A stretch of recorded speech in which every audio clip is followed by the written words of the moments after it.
Bardzo serdecznie, Leksidor się kłania. Moim gościem Justyna Kostyra. Dzień dobry, cześć. Zgodnie z zapowiedzią i zgodnie z umową przypominam Państwu tylko o tym, że zbliżamy się do 4200 subów i one muszą dzisiaj doskoczyć do 4500, bo nasz menadżer programu powiedział, że jak nie doskoczą do 4,5, to nie będzie następnego programu, a byłoby to... Sprytnie to rozegrał. Sprytnie to rozegrał, zmusił mnie. Justyna, zanim zaczniemy o tenisie i o sprawach związanych z tenisem, to trzeba przypomnieć naszym widzom, bo nie wszyscy wiedzą, że od twojej ostatniej wizyty u nas minął jakiś czas, a ty w międzyczasie byłaś gdzie? Na igrzyskach. Byłam, tak, Opowiedz troszkę, zdradź. Mediolan Cortina, ja byłam akurat w Cortinie d'Ampezzo. Nie no, mega przygoda, naprawdę fantastycznie się pracowało przy tak wielkiej imprezie po raz kolejny. Ja ogólnie wolę lato, ale w fantastycznym miejscu było nasze studio Eurosportu. Mieliśmy okazję pracować tak, po prostu to był wielki budynek wybudowany tylko na igrzyska i jakby wszystkie rynki miały studia w tym miejscu, więc po jednej stronie było studio Norwegii, po drugiej Polski, na dole studio Niemców. Super się pracuje w takim międzynarodowym gronie. A powiedz mi, czy miałaś, bo wiadomo, takie studio, organizacja, ja nie jestem zwolennikiem bywania w studio, bo się często ci prowadzący mnie trochę boją, bo boją się pytań, już tak raz miałem w naszym eurosportowym studio. Natomiast ty praktycznie od rana do nocy w tym studio siedziałaś, a czy udało ci się spotkać te wielkie gwiazdy, które podziwialiśmy gdzieś tam, wiesz, w telewizji? Czy one do was przychodziły, jakiś skoczek, jakiś narciarz, coś? Polskie gwiazdy akurat, no nie, dlatego że większość z nich była w Predazzo, jeśli chodzi o skoczków narciarskich i po prostu mieliśmy tam ekipę wyjazdową w Predazzo, która ich nagrywała, więc akurat do naszego studia nie przyszli. Natomiast te wszystkie gwiazdy zagraniczne oczywiście pojawiały się, szczególnie Niemcy, którzy zdobyli sporo medali, no to tam co chwilę jakiś medalista się pojawiał, był specjalnie witany, jego zdjęcie wyświetlało się na BIM-ie, kiedy się przychodziło do tego budynku, to wszystko było pokazywane z drona, więc naprawdę z dużym rozmachem i robiło to wrażenie. No i też eksperci międzynarodowi, których mieliśmy też do dyspozycji my, no mieć w studiu taką Tinę Mazę na przykład, albo Wiktorię Ravensburg, no to też było coś wyjątkowego.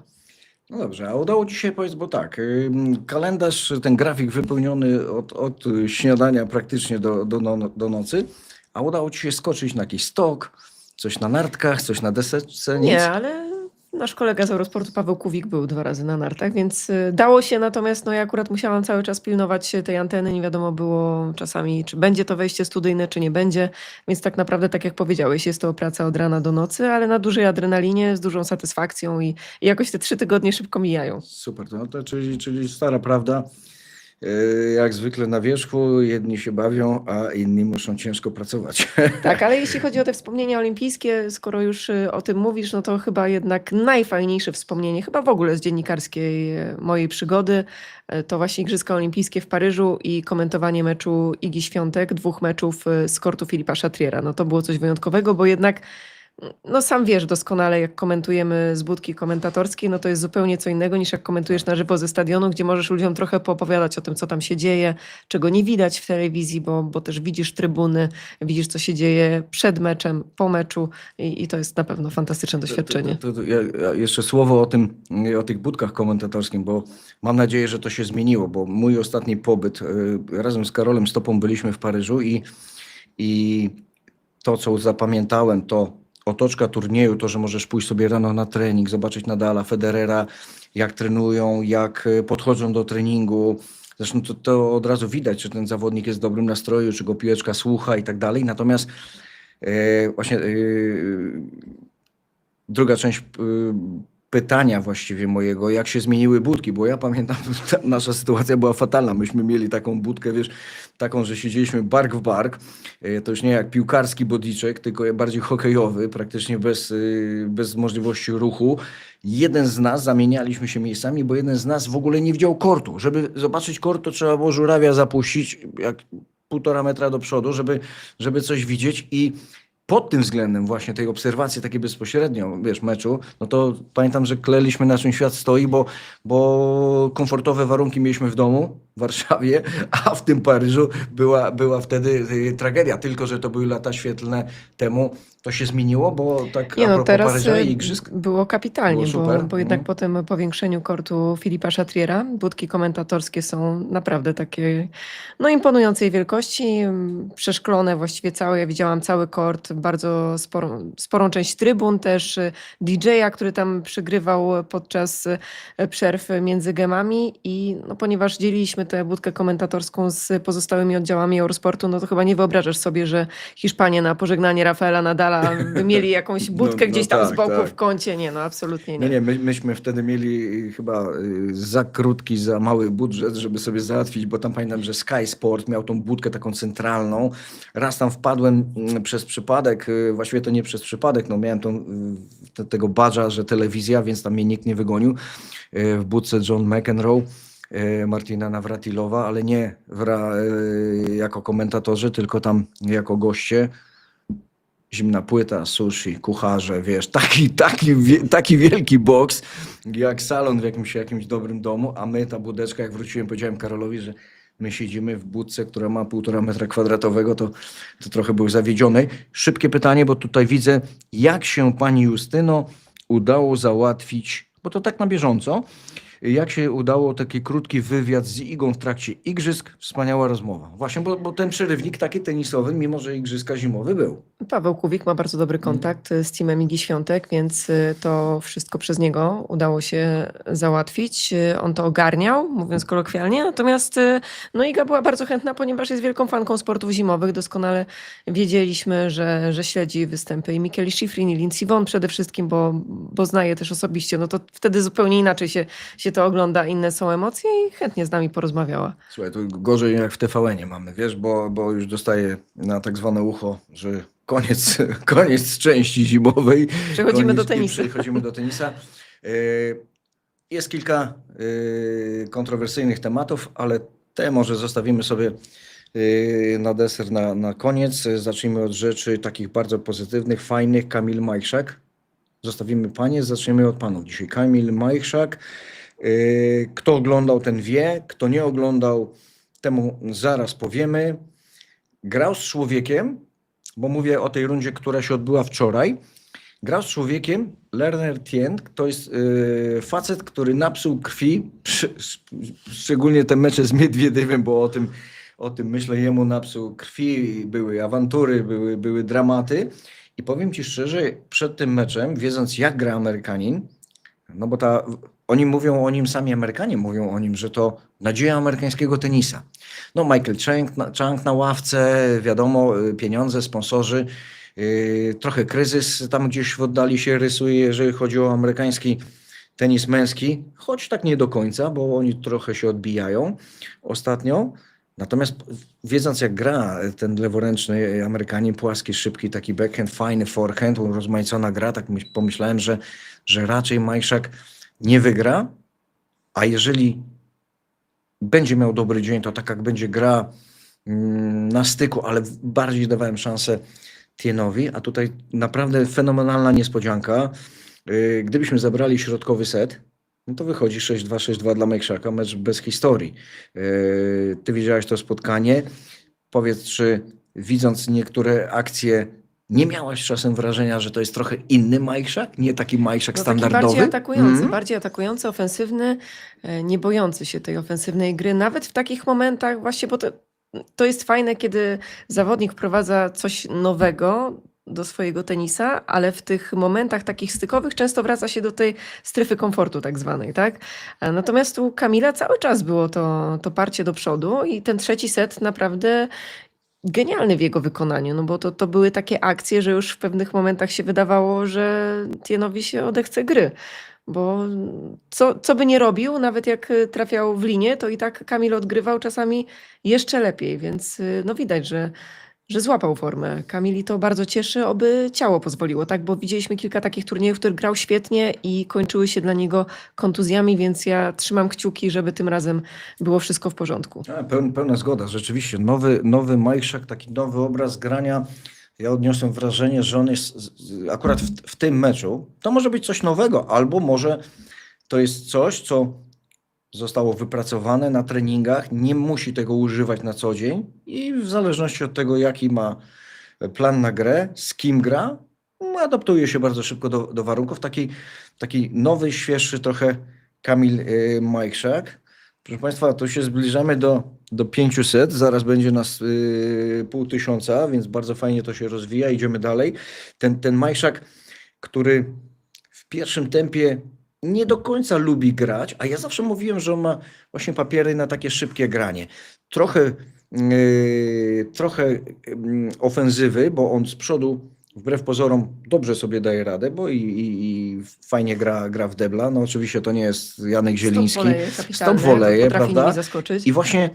I właśnie to może być taka twarz Majchrzaka, gdzie oni się znają, bo Majchrzak przecież nie gra po tym powrocie i przed zawieszeniem przecież grał już na poziomie wielkoszlemowym. Oni się znają jak łyse konie, a taki właśnie Majchrzak, tak jak powiedziałaś, taki nowy Majchrzak, bardziej uniwersalny, to może być coś, co jemu się przyda, żeby kilku jeszcze, bo z Tienem chyba nie grał, chyba grał po raz pierwszy, prawda? Bo Tien sam jest nową twarzą.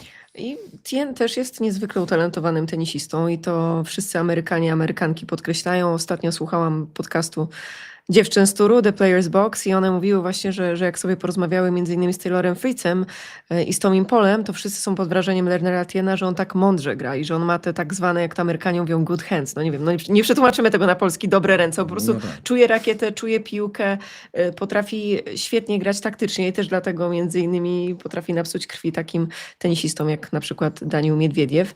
No i to będzie kawał grajka w przyszłości na pewno. Już jest bardzo dobrym tenisistą, pewnie będzie znakomitym i to, że Kamil potrafił z nim wygrać, to jest moim zdaniem bardzo duże osiągnięcie.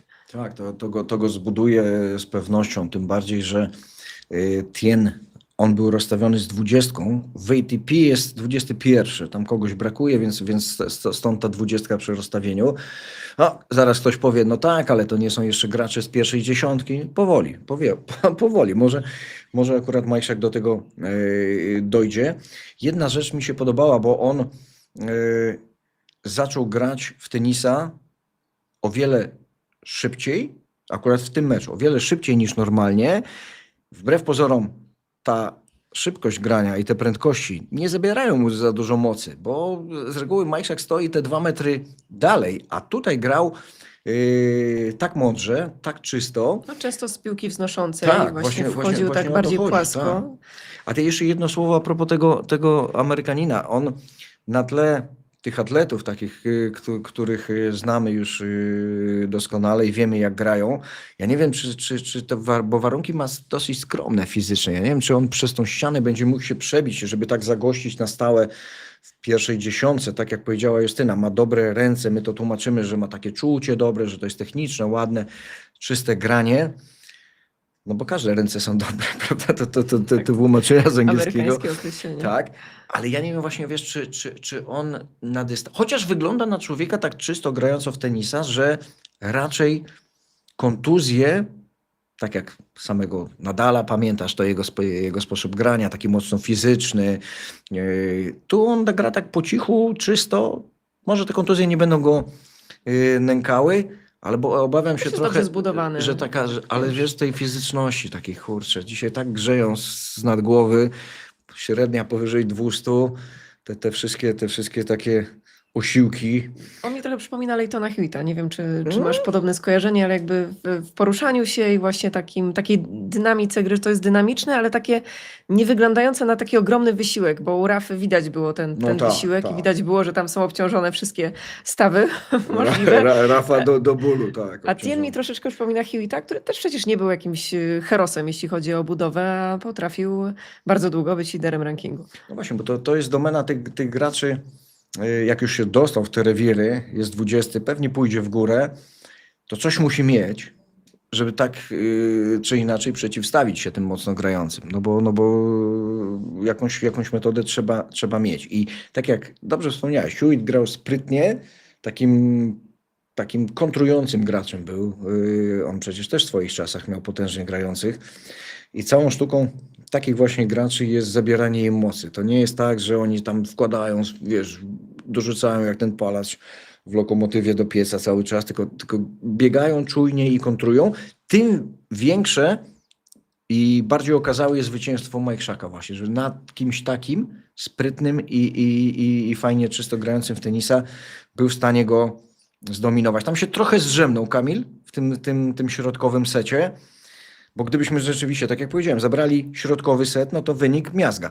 Ale wiesz, zrzemnął się i wydawało się później w tym trzecim secie, że może Tien mu Że będzie ciężko. odjedzie, mówiąc tak kolokwialnie, ale super zagrał Kamil tego trzeciego seta. Właściwie od początku bardzo skoncentrowany, wykorzystywał każdą sytuację, walczył o każdą piłkę, bo to też jest ważne, że on nie odpuszczał nawet jak już miał przewagę przełamania, to walczył o kolejne. Tak, to jest dobrze, ale to znaczy, że jest dobra forma, że cały czas jest głodny gry. Mamy, proszę Państwa, komunikat z naszego radiowęzła. Minęło 500. Budujemy dalej naszą społeczność na czacie na żywo. Czekamy na 1000 teraz. Oczywiście komunikat i prośba o łapki w górę, o suby, bo to nam się bardzo przyda. Majszak zagra Quentin Alice. Francuz, który patrząc na ranking, bo on jest 1-1-1, no jest 111. Czyli można powiedzieć, że trochę spadł, bo był wyżej, ale taki dziwny ciąg zdarzeń, bo często patrzymy w tabelę turniejową, mówimy ograł ten tego, a potem przyszedł lepszy i już z nim nie wygrał, albo wygrał, a przegrał ze słabszym. Także ten tenis to takie dziwne czasami są na zakładkę te wyniki. Natomiast on Dawidowicza Fokinę ograł, który no powiedzmy formę też ma raczej taką pod kreską i też nic wielkiego nie wygrał i uważam, że ta trzecia runda z Alisem Mike Shaka, zwycięstwo z Amerykaninem jest wiele bardziej wartościowe niż Francuza z Hiszpanem i gdybym miał stawiać dzisiaj, to bym stawiał na Mike Shaka, bo tak rozpędzonego dawno, cieszącego się grą, to go nie widziałem, powiem Ci. Taki mecz serwis kontra retur się zapowiada. No, tak, ale widzisz, i tutaj nie wiem, czy troszkę zrzucając winę na igrzyska, na to, że miałeś głowę zajętą, nie wiem, czy przypominasz sobie mecz z Pesim Pericardem Mike Shaka. Sobie przypominam. No niedawno. Jakiś skrócik oglądałam, ale niedawno. całego meczu nie oglądałam. Tam też były 3 sety, gdzie podobnie jak z Amerykaninem Stienem teraz, dominacja Mike Shaka ciężko kontrował, returnem grał, potem właśnie troszkę wpuścił Pericarda do meczu. Jak tego wpuścisz i zacznie serwować, jak się rozluźni, no to tam jest ciężko się pozbierać. I w trzecim podobna sytuacja. Mike Shak przełamał w drugą stronę, bo był przełamany. Tam chyba 4-3 miał Pericard i serwis. Mike Shak to odwrócił, wygrał 7-5 bez tiebreaka. Czyli Quentin Alice tym swoim serwowaniem, bo wiadomo, że to jest jednak potężna siła ognia. To Kamil lubi po takim Pericardzie to już chyba nie powinno być jakichś wielkich problemów. Ja mam wrażenie, że on lubi takie wyzwania, takie właśnie kombinacje trochę na returnie, gdzie się ustawić, jak tu zagrać, jak taktycznie to rozegrać. No ma też spore wsparcie w Miami, jest tam jego żona Marta, widziałam ją na trybunach, więc no to też na pewno sprzyja, kiedy to otoczenie jest w stanie, jesteś sam na turnieju, wiesz jak to wygląda, tak? No. Tam jeszcze się pojawił od Indian Wells Kamil Gresk. Taki nie wszyscy pamiętają, polski zawodnik, bardzo wysoki, ponad 2 metry, mega talent, ale też miał problem z kontuzjami i na stałe na Florydzie osiadł. Więc to otoczenie, ale widać, że się dobrze czuje. Widać, Tak, że widać. Majczak ma radość, tak. Myślę, że akurat u Kamila to nawet bardzo się przekłada. Tak jak patrzę na niego, to te jego najlepsze wyniki zwykle były właśnie, kiedy gdzieś tam wokół siebie miał tych ludzi. On zresztą też lubi bardzo grać w Pucharze Davisa, no to też pokazuje, że ta zespołowość jest dla niego ważna. Majczak wyjątkowo taki, w dobrym znaczeniu tego słowa, taki narodowiec, on dla flagi, dla ekipy serce na tacy położy i nie jest zawodnikiem, który może się spalić albo może zagrać dużo poniżej możliwości właśnie ze względu na stres związany z reprezentacją. To takich graczy się zawsze potrzebuje do reprezentacji. Dobrze, Mike Shaka mamy, on zagra jutro. te godziny w Miami są na tyle łaskawe, że pewnie gdzieś to jeszcze nie będzie z Alisem jakiś centralny kort na pewno, albo nawet nie ten drugi wicecentralny, może z boczku zagrają 16, 17, 18, można spokojnie popatrzeć, to noc niezerwana. No dobrze, to przejdźmy do drugiego naszego bohatera, Hubi Hurkacz. No tu już jest problem, tu już mamy problem, bo 7 razy pierwsza runda to już jest dużo, No, poniżej wszystkim się oczekiwań. wydawało, że po United Cup będzie już tylko lepiej, bo tam Hubi zaskoczył.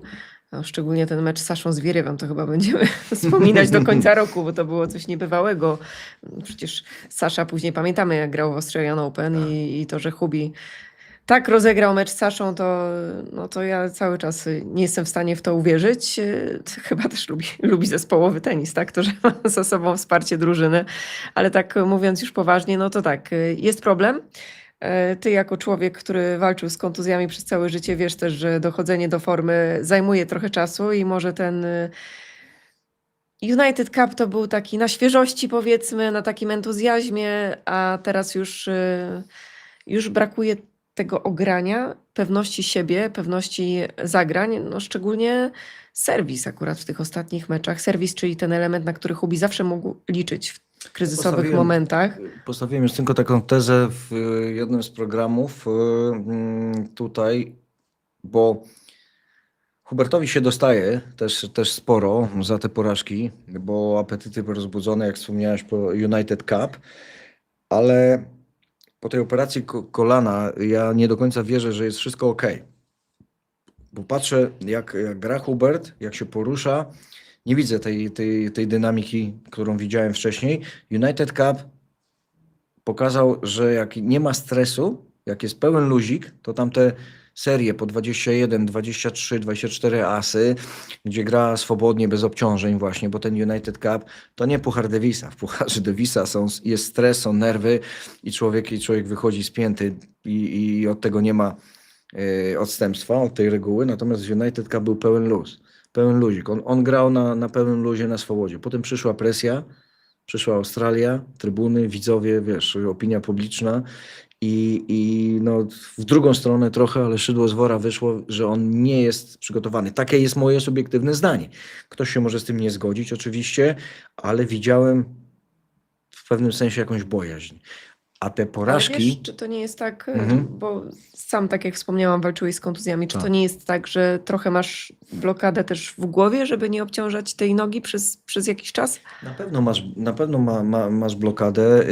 On ma blokadę, też tak mi się wydaje, bo to, że on pokazywał, jak trenował, jaki był powrót do tej formy, jak on zasuwał, tu zakopane, tutaj jakieś zgrupowanie, tu fragmenty z treningu z Monte Carlo, wszystko fajnie, tylko że on miał przerwę, świat nie stoi, ludzie zasuwają strasznie. Hubert też nie jest młodzieniaszkiem już, a taka przerwa i ingerencja chirurgiczna w kolano, no niestety ona ślad zostawia Dałam mu potężny. jeszcze trochę czasu. Nie, ja mu Tak daję jak czas, ja mu sobie daję czas. przypomnę te, wiesz, wielkie powroty, nie wiem, takiego Andy'ego Murray'a, który przecież ze sztucznym biodrem grał, tak? No, Nawet chyba tam z drugim też coś było. też zajmuje czas dojście do siebie i też złapanie tej takiej praktyki meczowej, tak? To granie w meczach to jest zupełnie co innego niż granie sparingów, czy tak jak wspomniałeś tego United Cup, gdzie ta presja no nie jest nawet zbliżona do tego, kiedy gra się na własne konto, tylko dla siebie, Tak. dla swojego teamu, no i jest się po prostu samemu na korcie.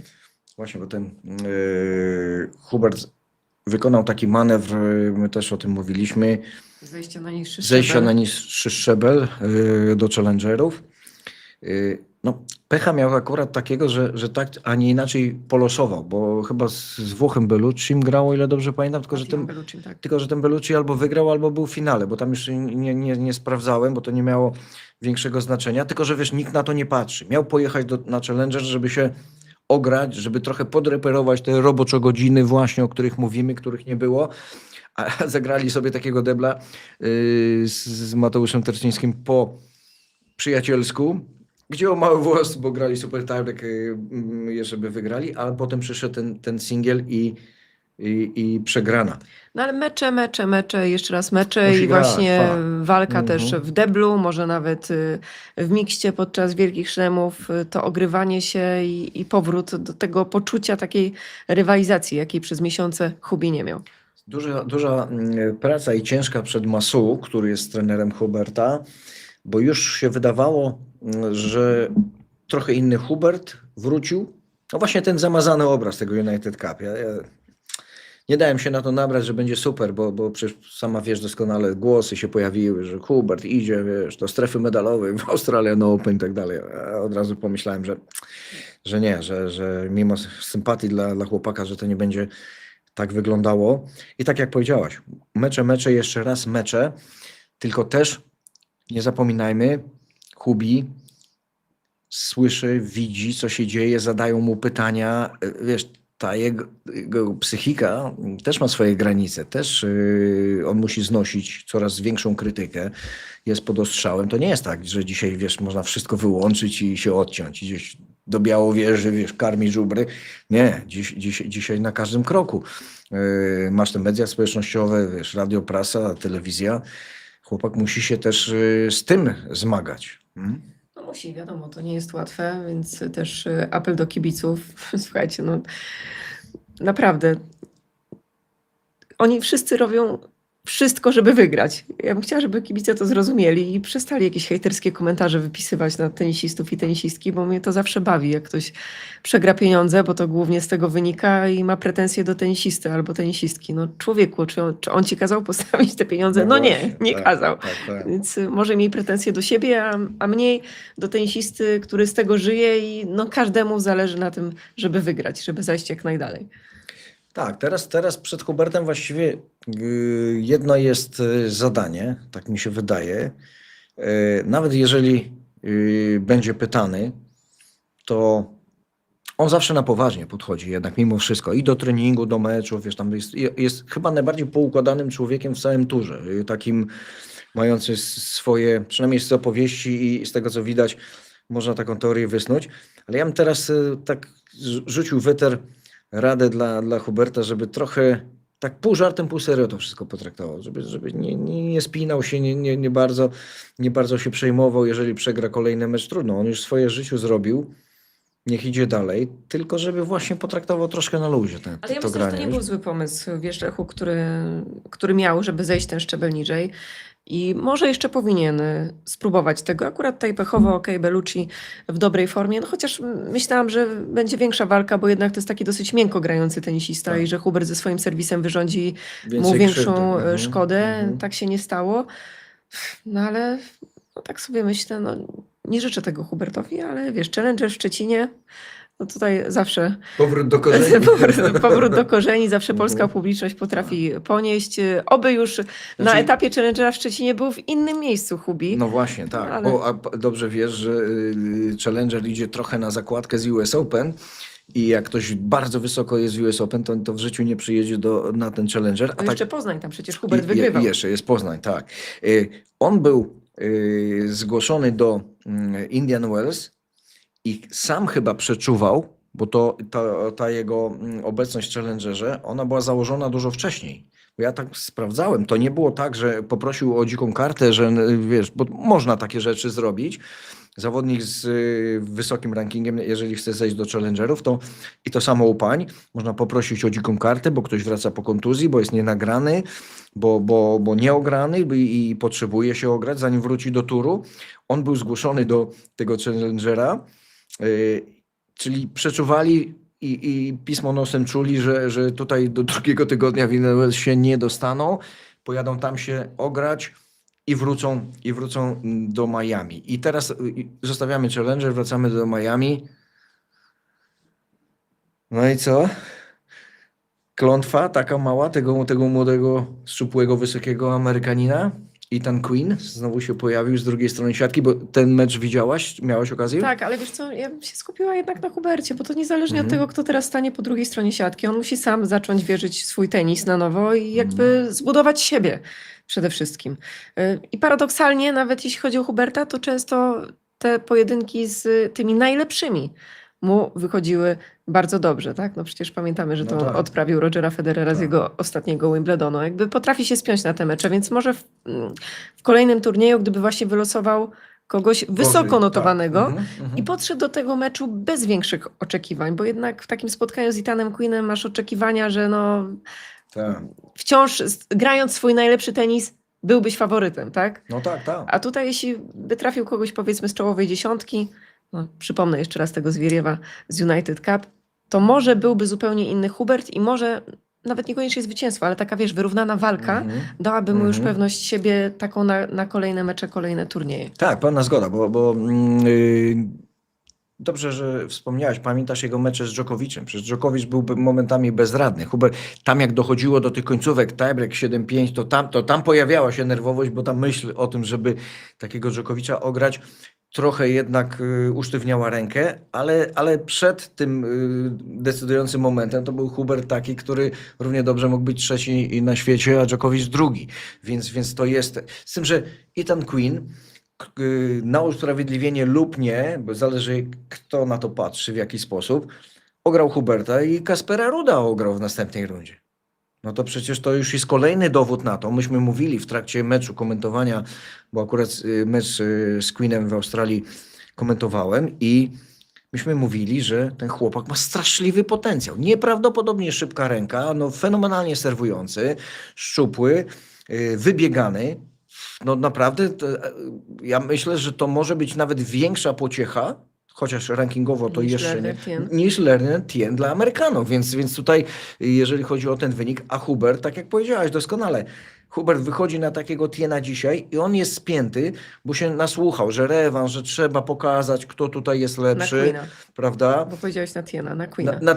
Tak, na Queena wychodzi. Dobrze, że nie Ethana Hawke'a, bo już to z Queena zrobiłem Ethana Hawke'a z Mission Impossible, wiesz, bo mi to gdzieś po głowie chodziło. I on chce to wygrać za wszelką cenę. Wtedy forehand nie działa, serwis nie działa, nie ma tej luźnej ręki i jest takie... No bo ten mecz, nie oszukujmy się, był słaby bardzo. Tak źle się czuł na korcie, nie walczył, jakieś takie pojedyncze gesty, takie wiesz, tam come on, nieśmiałe, coś tam podyskutował z boksem, wymienił 2-3 słowa, ale było widać, że jest strasznie spięty, bardzo chce, a jak nie masz tego ogrania, a bardzo chcesz, no to efekt jest odwrotny od zamierzonego. Tak, to wtedy chłopakowi należy współczuć. Więc Hubert Hurkacz musi grać.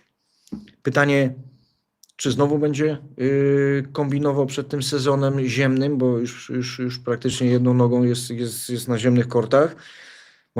Może ten sezon na kortach ziemnych mu pozwoli trochę bezpieczniej biegać, wiesz, bo ten cement przy kolanach to jest zawsze groźba. Tak. Czyli może on się trochę odblokuje, jak zacznie się ślizgać, będzie bezpieczniej. Wbrew pozorom, to Hubert Hurkacz ze swoimi warunkami fizycznymi, predyspozycją do grania takiego super ofensywnego, to on zbyt wiele na ziemi nie traci na wartości. Pamiętasz jego mecze przecież, te maratońskie takie, gdzie grał wielokrotnie ze specjalistami od ziemnych kortów, gdzie grał jak równy z równym. Robi wymiany z zakońcowej linii. Często tak nawet się śmiejemy, jak patrzymy na Hubiego, że kurczę, no chłopie, idź do tej siatki. Już naprawdę by się chciało, żeby zrobił te kilka kroków do przodu. No ale paradoksalnie ta kontuzja feralna w Wimbledonie, no to była właśnie przy akcji przy siatce. Akcji, którą zresztą Hubert już 3 razy powinien wcześniej zakończyć. Dokładnie, Więc jest tak zirytowana na te kontuzje, na ten moment, od którego się wszystko zaczęło, bo ja doskonale pamiętam tę wymianę. To była wymiana Huberta i nie wiem, przekombinował jakoś strasznie. A wiesz, że nie chwaląc się, bo ja też widziałem ten mecz, jak on się zaczął podnosić, to tak w duchu krzyknąłem: siedź na tej ziemi, nie wstawaj. Bo widziałem, wiesz, że on jest tak fatalnie ma ułożone nogę, miał takie pełne zgięcie, pośladki naciskały mu napięte na Achilles i tak pomyślałem, od razu, wiesz, tak się wzdrygnąłem, bo mówię, z tak martwego ciągu chcę wstać, mówię, żeby tylko się nic nie stało. No i słuchaj, tak trochę, wiesz, po cichu wykrakałem, bo mówię, przecież ta piłka nie ma żadnego znaczenia, kompletnie. Po grzyba on wstawał z tej ziemi, zamiast tam siedzieć, otrzepać się, to potem jeszcze już szkoda gadać, bo na pewno gdyby można było cofnąć czas, to Ja też bym na motor nie wsiadł i wiesz, człowiek mądry teraz jest po szkodzie. Czekamy na kolejne występy Hurkacza. Ja myślę, że na ziemi się odbuduje i że będzie grał taki wesoły tenis, bo na takiego Hurkacza czekam. Więc nasze nadzieje związane z męskim tenisem już żeśmy omówili. Mamy z głowy Napięcie rośnie. tak, Majchrzaka i czekamy na awans do 4. rundy. No fajnie byłoby, gdyby Kamil tego Alisa przeskoczył. Tylko wiesz, ten Alis, on też patrzy na Majchrzaka. Gdyby mu ktoś zaproponował Lerner Tien czy Majchrzak, to by brał pewnie Majchrzaka. No, nie wiem, czy po obejrzeniu meczu no Majchrzaka tak, z no Tienem tak, by się no nie tak, zdecydował jednak na tak, Tiena. no właśnie. Także to jest to. I teraz płynnym, tanecznym krokiem przechodzimy do pań. Ty masz sporo wiadomości co do Magdaleny Fręch. To może opowiedz Państwu, jak Magdalena Fręch rozegrała turniej w Indian Wells. Kariera nie za długa. McCartney Kessler, no ale nie był to zły mecz Magdy. Nie był to zły mecz, naprawdę. Tak, z McCartney Kessler przegrała, tak mi się wydaje. Bo jeszcze byłam w międzyczasie w Maladze, więc też tak widzisz, akurat początek turnieju trochę mi umknął, ale czytałam trochę o tym meczu, więc tak, no nie wiem, ty oglądałeś? Nie oglądałem właśnie. Widzisz? A, widzisz, dlatego, no to dlatego przykro nam. Ciebie pytam, ale historia Magdy krótka.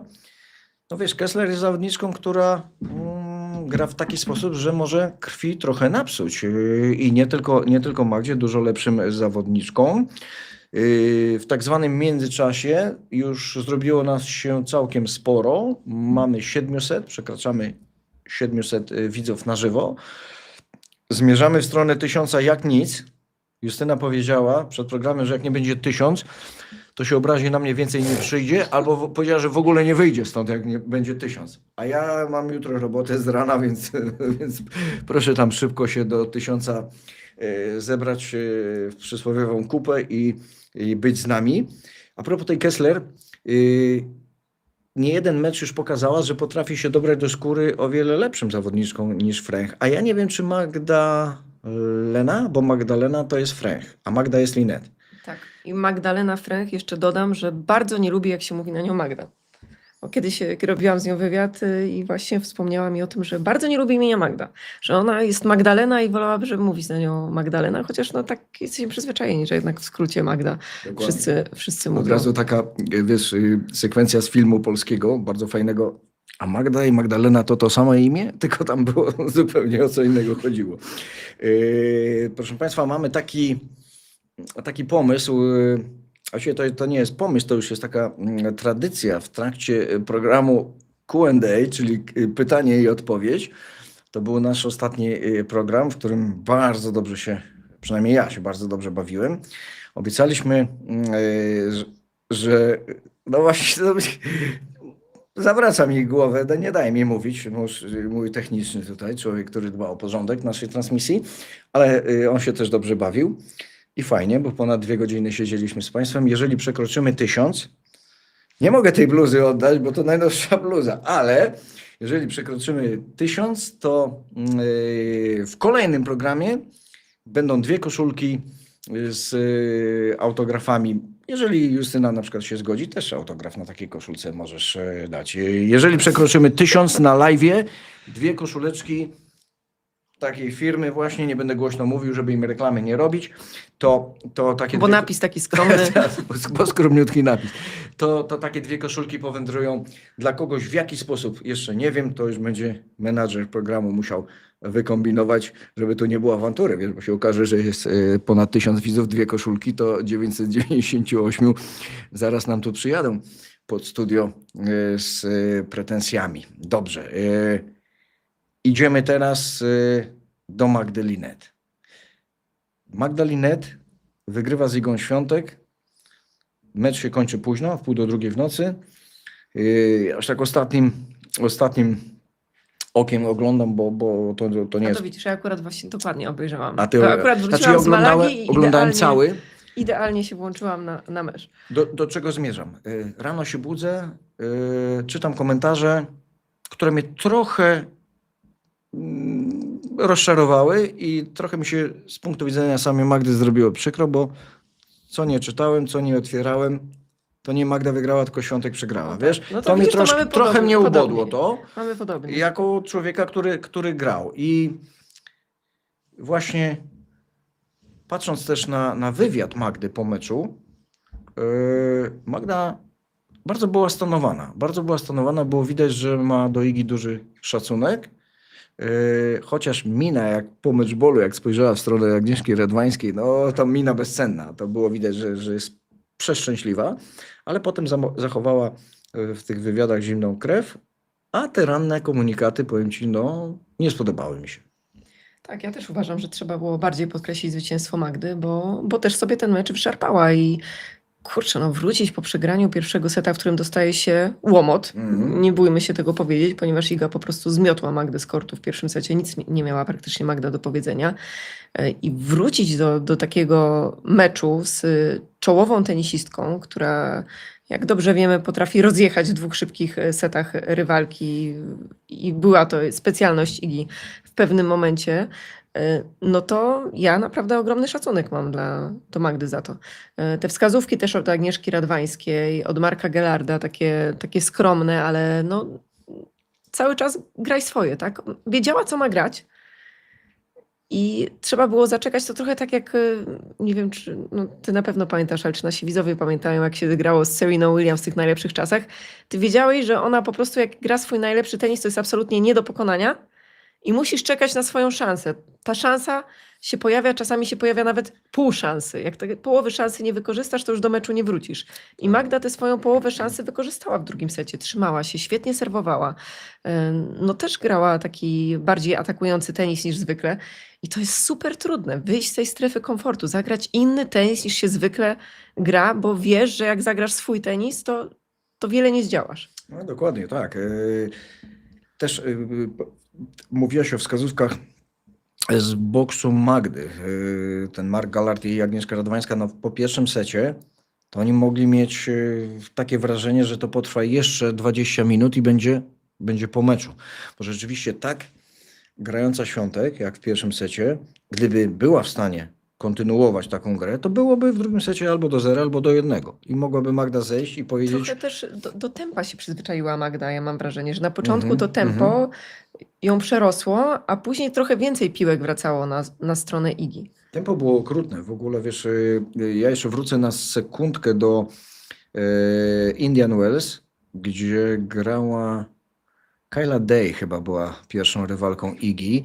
I jak ja zobaczyłem, jak Iga wchodzi na kort, jak zaczyna grać, pierwszy set bodaj 6-0, popraw mnie jak się mylę, tam było 6-0 chyba w 20 parę minut, to ja pomyślałem, że ta przerwa tam została, nie wiem, przepracowana w taki sposób, że nabrała takiej energii, że tu w pierwszej rundzie to będzie rower, a w turnieju nikt jej nie zagrozi. No, potem się trochę to zmieniło po tym secie. I właśnie bardzo podobny początek meczu z Magdą. Tempo morderca. No, nikt by nie był w stanie nadążyć. Czy byśmy tam postawili Rybakinę, czy Sabalenkę, czy Pegulę, czy Goff, nie wiem, czy Mboko, to tak grająca Iga, to jest góra 6-2. To jest góra 6-2, bo ona biegała na swoim najwyższym poziomie, grała z prędkościami światła wręcz, bezbłędna, nie za bardzo szukająca linii, właśnie taka oszczędna, bo tu przy tej sile margines pół metra, metr to jest świat i ludzie. Tu nie trzeba szukać na milimetry, bo to jest tylko proszenie się o jakąś klęskę.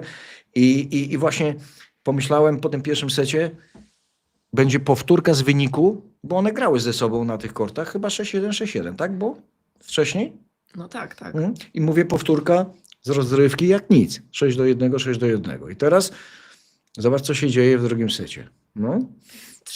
Trzymała się Magda w drugim secie i Iga zaczęła gorzej grać. No też nie oszukujmy się, no popełniała błędy seriami w pewnym momencie, tak jakby próbowała zrobić jeszcze więcej, żeby udowodnić właśnie swoją wyższość. Jeszcze, że tak, no właśnie na te żyletki przysłowiowe grała. Tak jak mówisz, ja też tak uważam, że niepotrzebnie, bo siłą Igi jest właśnie to, że jak w tym pierwszym secie ten balans pomiędzy siłą a rotacją był idealny, Idealny. tak? Mhm. I też wtedy możesz zachować większy margines, bo to są wciąż bardzo mocne zagrania, to są zagrania top-spinowe. Naprawdę niewiele tenisistek tak gra jak Iga, szczególnie ze strony forehandowej, z taką mocną rotacją, którą jest trudno odebrać, bo właściwie od razu jest ktoś odrzucony od linii końcowej i to naprawdę nie musi być centymetry od tej linii końcowej. To wystarczy, że będzie pół metra, a nawet metr od linii końcowej, że ta piłka spadnie, bo to i tak będzie piłka, która nawet jeśli nie wyrządzi krzywdy, to i tak ktoś Idze krzywdy z tej piłki też nie wyrządzi.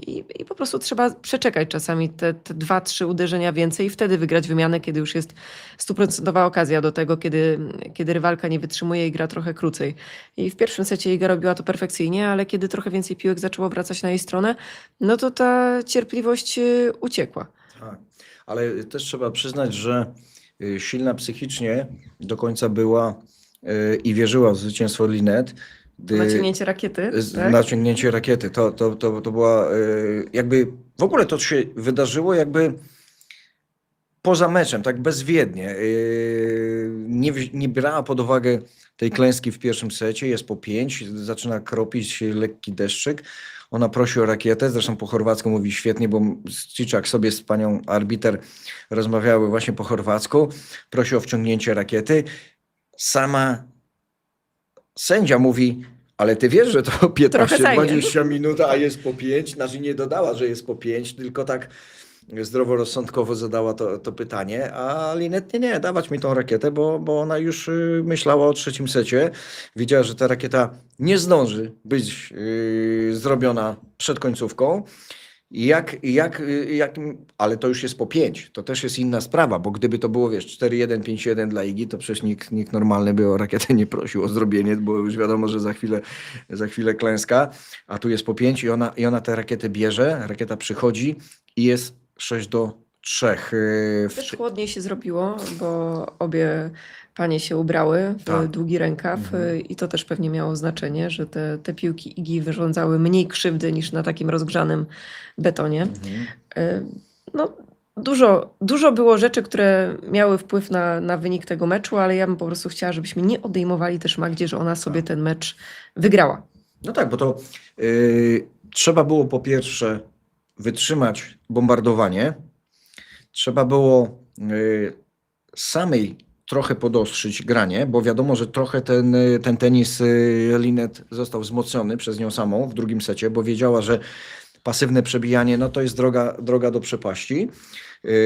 Też trzeba było powiedzieć twardo, słuchaj, idę, jeżeli chodzi o wysiłek fizyczny, na inny poziom zupełnie. Ona sama zresztą mówiła, że te strefy komfortu, gdyby z nich nie wylazła, to by w ogóle nie, bo wyjście z takiej strefy z taką tenisistką jak Iga, no to wiadomo, że będzie mordęga fizyczna, okrutna. No ale ona śmiało podjęła rękawice, weszła w to granie w najwyższym tempie i w efekcie wygrała cały mecz. I teraz jest zastanawiająca jedna rzecz. Świątek wygrywa 6-1 z taką zawodniczką jak Magda Linet. Nie ma praktycznie, nie powinna mieć, przynajmniej w teorii, żadnych obaw o kolejne gemy, o drugiego seta. Pytanie, czy Magda na tyle dobrze zagrała, na tyle mocno i na tyle zostały wzmocnione te wymiany, że z kolei Świątek musiała się cofnąć i zagrać troszkę bezpieczniej, bo ciężko jest zrozumieć zawodniczkę o takim potencjale fizycznym i tenisowym, która wygrywa seta do 1, że meczu nie może zamknąć. A to nie jest pierwszy raz już, jeżeli chodzi o Igę. Ale ile razy widzieliśmy takie mecze, że właśnie po łatwo, w cudzysłowie, wygranym secie, no w drugim jest taki moment zwykle dekoncentracji. Bardzo trudno jest utrzymać tę koncentrację na takim najwyższym poziomie. No, jest niewiele tenisistek, które potrafią faktycznie zamknąć mecz w 2 krótkich setach, oddając 1, 2, 3 gemy. No, często się robi walka w drugim secie po takim łatwo wygranym pierwszym. Jeśli ta druga rywalka, właśnie tak jak powiedziałeś, podejmie rękawicę, tak jak zrobiła to Magda, no to jest szansa na dobry mecz. I ten drugi set był w pewnym momencie niezły z obu stron. No i później ta końcówka, w której Iga już zaczęła popełniać zdecydowanie więcej błędów, właściwie od połowy drugiego seta. No tutaj czytam sobie trochę komentarzy na naszym czacie, że No, że oczywiście, że to Iga przegrała, a nie Magda wygrała, że w normalny dzień to powinno być 6-1, 6-1. No, a jaki to jest normalny dzień? No Ja się właśnie, pytam. no To tak, tak, nie, to jakby tak, każdy dzień w tenisie jest inny. tak, to takie opinie, że to Iga przegrała. I ja też spotkałem się z opiniami, że wygrała słabsza Linet. No nie ma czegoś takiego. To ludzie nie rozumieją jednej rzeczy. Nie może słabszy wygrać z lepszym, bo w tym momencie tenis jest taką grą, że to się liczy tu i teraz. Tu i teraz. Nie patrzę Ona na jest słabsza potencjał. pod względem rankingowym, pod względem wygranych turniejów, pod względem zarobionych pieniędzy i tak dalej, ale tego dnia w tej chwili, w tym momencie była po prostu lepsza, najzwyczajniej w świecie. Także to takie pisanie, że wygrała słabsza dziewczyna, bo co, bo miała szczęście, bo no nie ma, no to jest po prostu moment, w którym akurat o tych kilka akcji, o tych kilka punktów, kilka gemów była lepsza Linet i to jest koniec dyskusji. Każdy, kto twierdzi inaczej, ma do tego prawo oczywiście, ale nie do końca wie, w którym kościele dzwoni za bardzo. Porównanie, bo to też jest ważne, to musimy o tym porozmawiać. Porównanie pracy sztabów, bo temat sztabu to już nie jest temat tabu, powiedzmy sobie szczerze. Nawet nie czuję, że rymuję. Dokładnie tak. I teraz tak, z jednej strony mamy w związku z igrzyskami olimpijski spokój, bo Radwańska z Galardem rzeczywiście oni tak siedzieli spokojnie, jakby wiesz, oglądali mecz kogoś, kto w ogóle, wiesz, jest dla nich obcy, przyszli na trybuny pooglądać, coś tam szeptali między sobą. Z drugiej strony mamy sztab wieloosobowy, no bo tutaj taką dwójkę skromną mamy, a to tutaj cały sztab, trener, psycholog, psycholożka, przygotowanie fizyczne, menadżer i jeszcze Tomek Moczek, sparring partner, więc ten sztab taki napakowany. Natomiast pierwszy set, sztab Igi wzorowo, tip-top. No zachowanie, wiesz, no ale z drugiej strony 6-1, no to nie ma żadnych nerwów. Zaczęły się kłopoty. Ludzi, ja żałuję, że akurat w tym momencie nie było większej widowni, bo tych ludzi na tym korcie było naprawdę jak na lekarstwo. Źle się ogląda mecze, kiedy jest, nie wiem, 500 widzów i oni są porozmieszczani, wiesz, po całym stadionie i ten stadion prawdopodobnie miał większą widownię, jak trenowały jakieś większe gwiazdy niż na tym meczu, a mecz zasługiwał na dużo lepszą widownię. I teraz realizator transmisji, trochę z nudów, bo nie ślizgał się po trybunach, bo nie chciał pokazywać pustych krzeseł, tylko ślizgał się od jednego obozu do drugiego, pokazywał nam reakcje i to można by w ogóle cały materiał nakręcić kilkunastominutowy, jak się zmieniała sytuacja w zależności od tego, jak szedł wynik. Radwańska z Galardem, oni zachowali ten spokój olimpijski do końca. Do końca. Ciśnienie trzymali. Natomiast po drugiej stronie siatki ciśnienia już potem nie trzymał nikt. Słuchaj, no ja chciałabym jakby jedną rzecz podkreślić, że my nigdy nie wiemy, na co zawodniczka jest dogadana z teamem. Jak ktoś sobie prześledzi portal X, dawniej Twitter, to w ostatnich 24 godzinach pojawiło się bardzo dużo komentarzy odnośnie Saszy Vickery, która była na meczu Alicia Parks i tam bardzo głośno krzyczała, że Jezu, czemu my cały czas ją słyszymy i tak dalej. No i wytłumaczyła Vickery, że po prostu takie były życzenia Alicia, żeby w trudnych momentach głośno przypominać, co ma robić i tak dalej, i tak dalej. Więc my nie wiemy, jakie Iga ma ustalenia ze swoim sztabem, nie wiemy, jakie Magda ma ustalenia ze swoim sztabem, bo też to nie jest tak, że ci ludzie sobie krzyczą, bo krzyczą. No też prawdopodobnie są to życzenia tenisistki, żeby coś tam krzyczeli w tych momentach, żeby jej przypominać te ważne rzeczy, tak jak Daria Abramowicz krzyczała, że graj tam prawo-lewo swój prosty tenis, tak, i że to już było powiedziane i tak dalej. Tak jak trener od przygotowania fizycznego Maciej Ryszczuk mówił, że nie pokazuj jak ci źle. No i Wim Fissette cały czas dopingujący trochę bardziej pozytywnie tam od czasu do czasu to come on i przypominanie, nie wiem, tu coś zmień, tu nie zmieniaj, chociaż no nie wiem, te komunikaty w pewnym momencie były sprzeczne, więc Tak. zastanawiam się, czy jakiś mętlik nie powstał w głowie Igi, ale jak rozmawiamy o tej pracy sztabu, to przypomina mi się, jak kiedyś rozmawiałam z Pawłem Habratem, który pracował z z naszą kadrą jako psycholog i oni mieli taką grę, zabawę, że wieczorem siadali i właśnie każda z tenisistek też mówiła, jak chce być dopingowana. Czy ona woli, żeby, nie wiem, Dawid Cel siedząc na ławce, żeby był cicho, czy jednak, żeby jej mówił, co ma robić, czy tych komunikatów powinno być mniej, czy więcej. No każda z tych dziewczyn już jest doświadczoną tenisistką i wie, czego chce.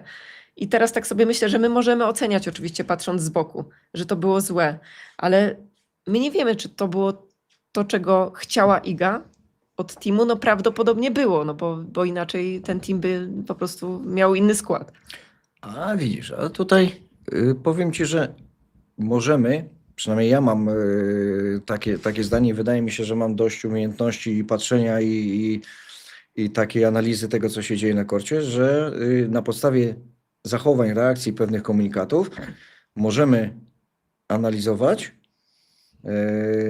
poprzez to, co dzieje się na korcie. Jak zaczyna grać zawodniczka, jak reaguje. Bo jeżeli, to dobrze powiedziałaś, jeżeli był taki moment bardzo, bardzo ważny, którego może taki, wiesz, no, Kowalski czy Nowak patrzący z kanapy na mecz, oni mogą nie brać tego pod uwagę i nie zwrócić na to w ogóle uwagi. Był taki moment, gdzie w ogóle bardzo aktywny. Wim Fissette w porównaniu do tych pozostałych meczów, to on, Aktywny, to on tak. praktycznie był w ogóle rozgadany, wiesz, jakby... Może nie jak Wukow, ale... Tak, był rozgadany, wiesz, może to przez nasz program, bo się nasłuchał, ktoś mu przetłumaczył, że o nim się mówiło, że taki jest mało aktywny. No to tak, żartuję na marginesie, ale rzeczywiście był aktywny. I on zwrócił jedną bardzo ważną uwagę, bo wracając na sekundę do technikaliów meczowych, Linette fenomenalnie serwowała. Ten drugi set to tak jak lewy prosty w boksie, trzymający na dystans Świątek, ona nie była w stanie zrobić Magdzie krzywdy i szukała trochę takich szalonych rozwiązań, przez co dużo psuła. I zwrócił Fissette uwagę na skręt bioder. On się wbił z tą uwagą w bardzo ważnym momencie. Nie rób szybkiego naskoku i uważaj na skręt bioder, bo jest wszystko za gwałtowne. Serwis jest za mocny ze strony Magdy. Już to tak odczytuję, jak ja to odczytuję, gdybym tam stał. Jest za mocny i wtedy ta gwałtowność, ona się obraca przeciwko tobie. To dodałem po swojemu parę, ale rzeczywiście chodziło o biodra i żeby ten naskok nie był za bardzo agresywny. I on to powiedział po angielsku. Ja mówię, o dobrze, jeżeli weźmie pod uwagę, nawet może pójść Iga pół metra dalej, da sobie więcej przestrzeni. Ale w tym, dokładnie jak skończył te frazy, to w tym momencie odezwała się Abramowicz z tym, co ty powiedziałaś. Było mówione ci wcześniej, graj te bezpieczne. No i teraz ja się pytam No właśnie, o te komunikaty, bo Iga... Dlaczego one były sprzeczne? Dokładnie tak. Pamiętaj jedną rzecz. Wszyscy mówią, Sidor nic nie wie, o Świątek i tak dalej. Cały sezon siedziałem na ławce jako coach taki bezpośredni w drużynowych rozgrywkach, kiedy Iga miała 13 lat. I jeżeli grasz z taką dziewczyną kilka spotkań w Mistrzostwach Europy, dochodzimy do finału, mamy srebrny medal, przegrywamy z Jastrzębską i Spółką i to jest naprawdę fenomenalny wynik. I potem jedziemy na Mistrzostwa Świata, też drużynowe, do czeskiego Prostejowa i gramy tam dużo tych spotkań, zajmujemy 9, a powinniśmy być w pierwszej 8, bo nam jeden debel nie poszedł. To aż tak bardzo zawodniczka na przestrzeni lat, ona się nie zmienia. Do Igi docierają bardzo dobrze krótkie, proste komunikaty. Jeżeli chcesz z tą dziewczyną dyskutować wielowątkowo, to ona nie przyjmie tego, bo za dużo informacji, to ona po prostu staje okoniem i generalnie robi to, co chce na korcie. Jak Fissette zwrócił uwagę o biodrach, to świętym obowiązkiem reszty teamu było siedzieć cicho i dać Idze przetrawić te wiadomości, które mogły wpłynąć na jakość meczu.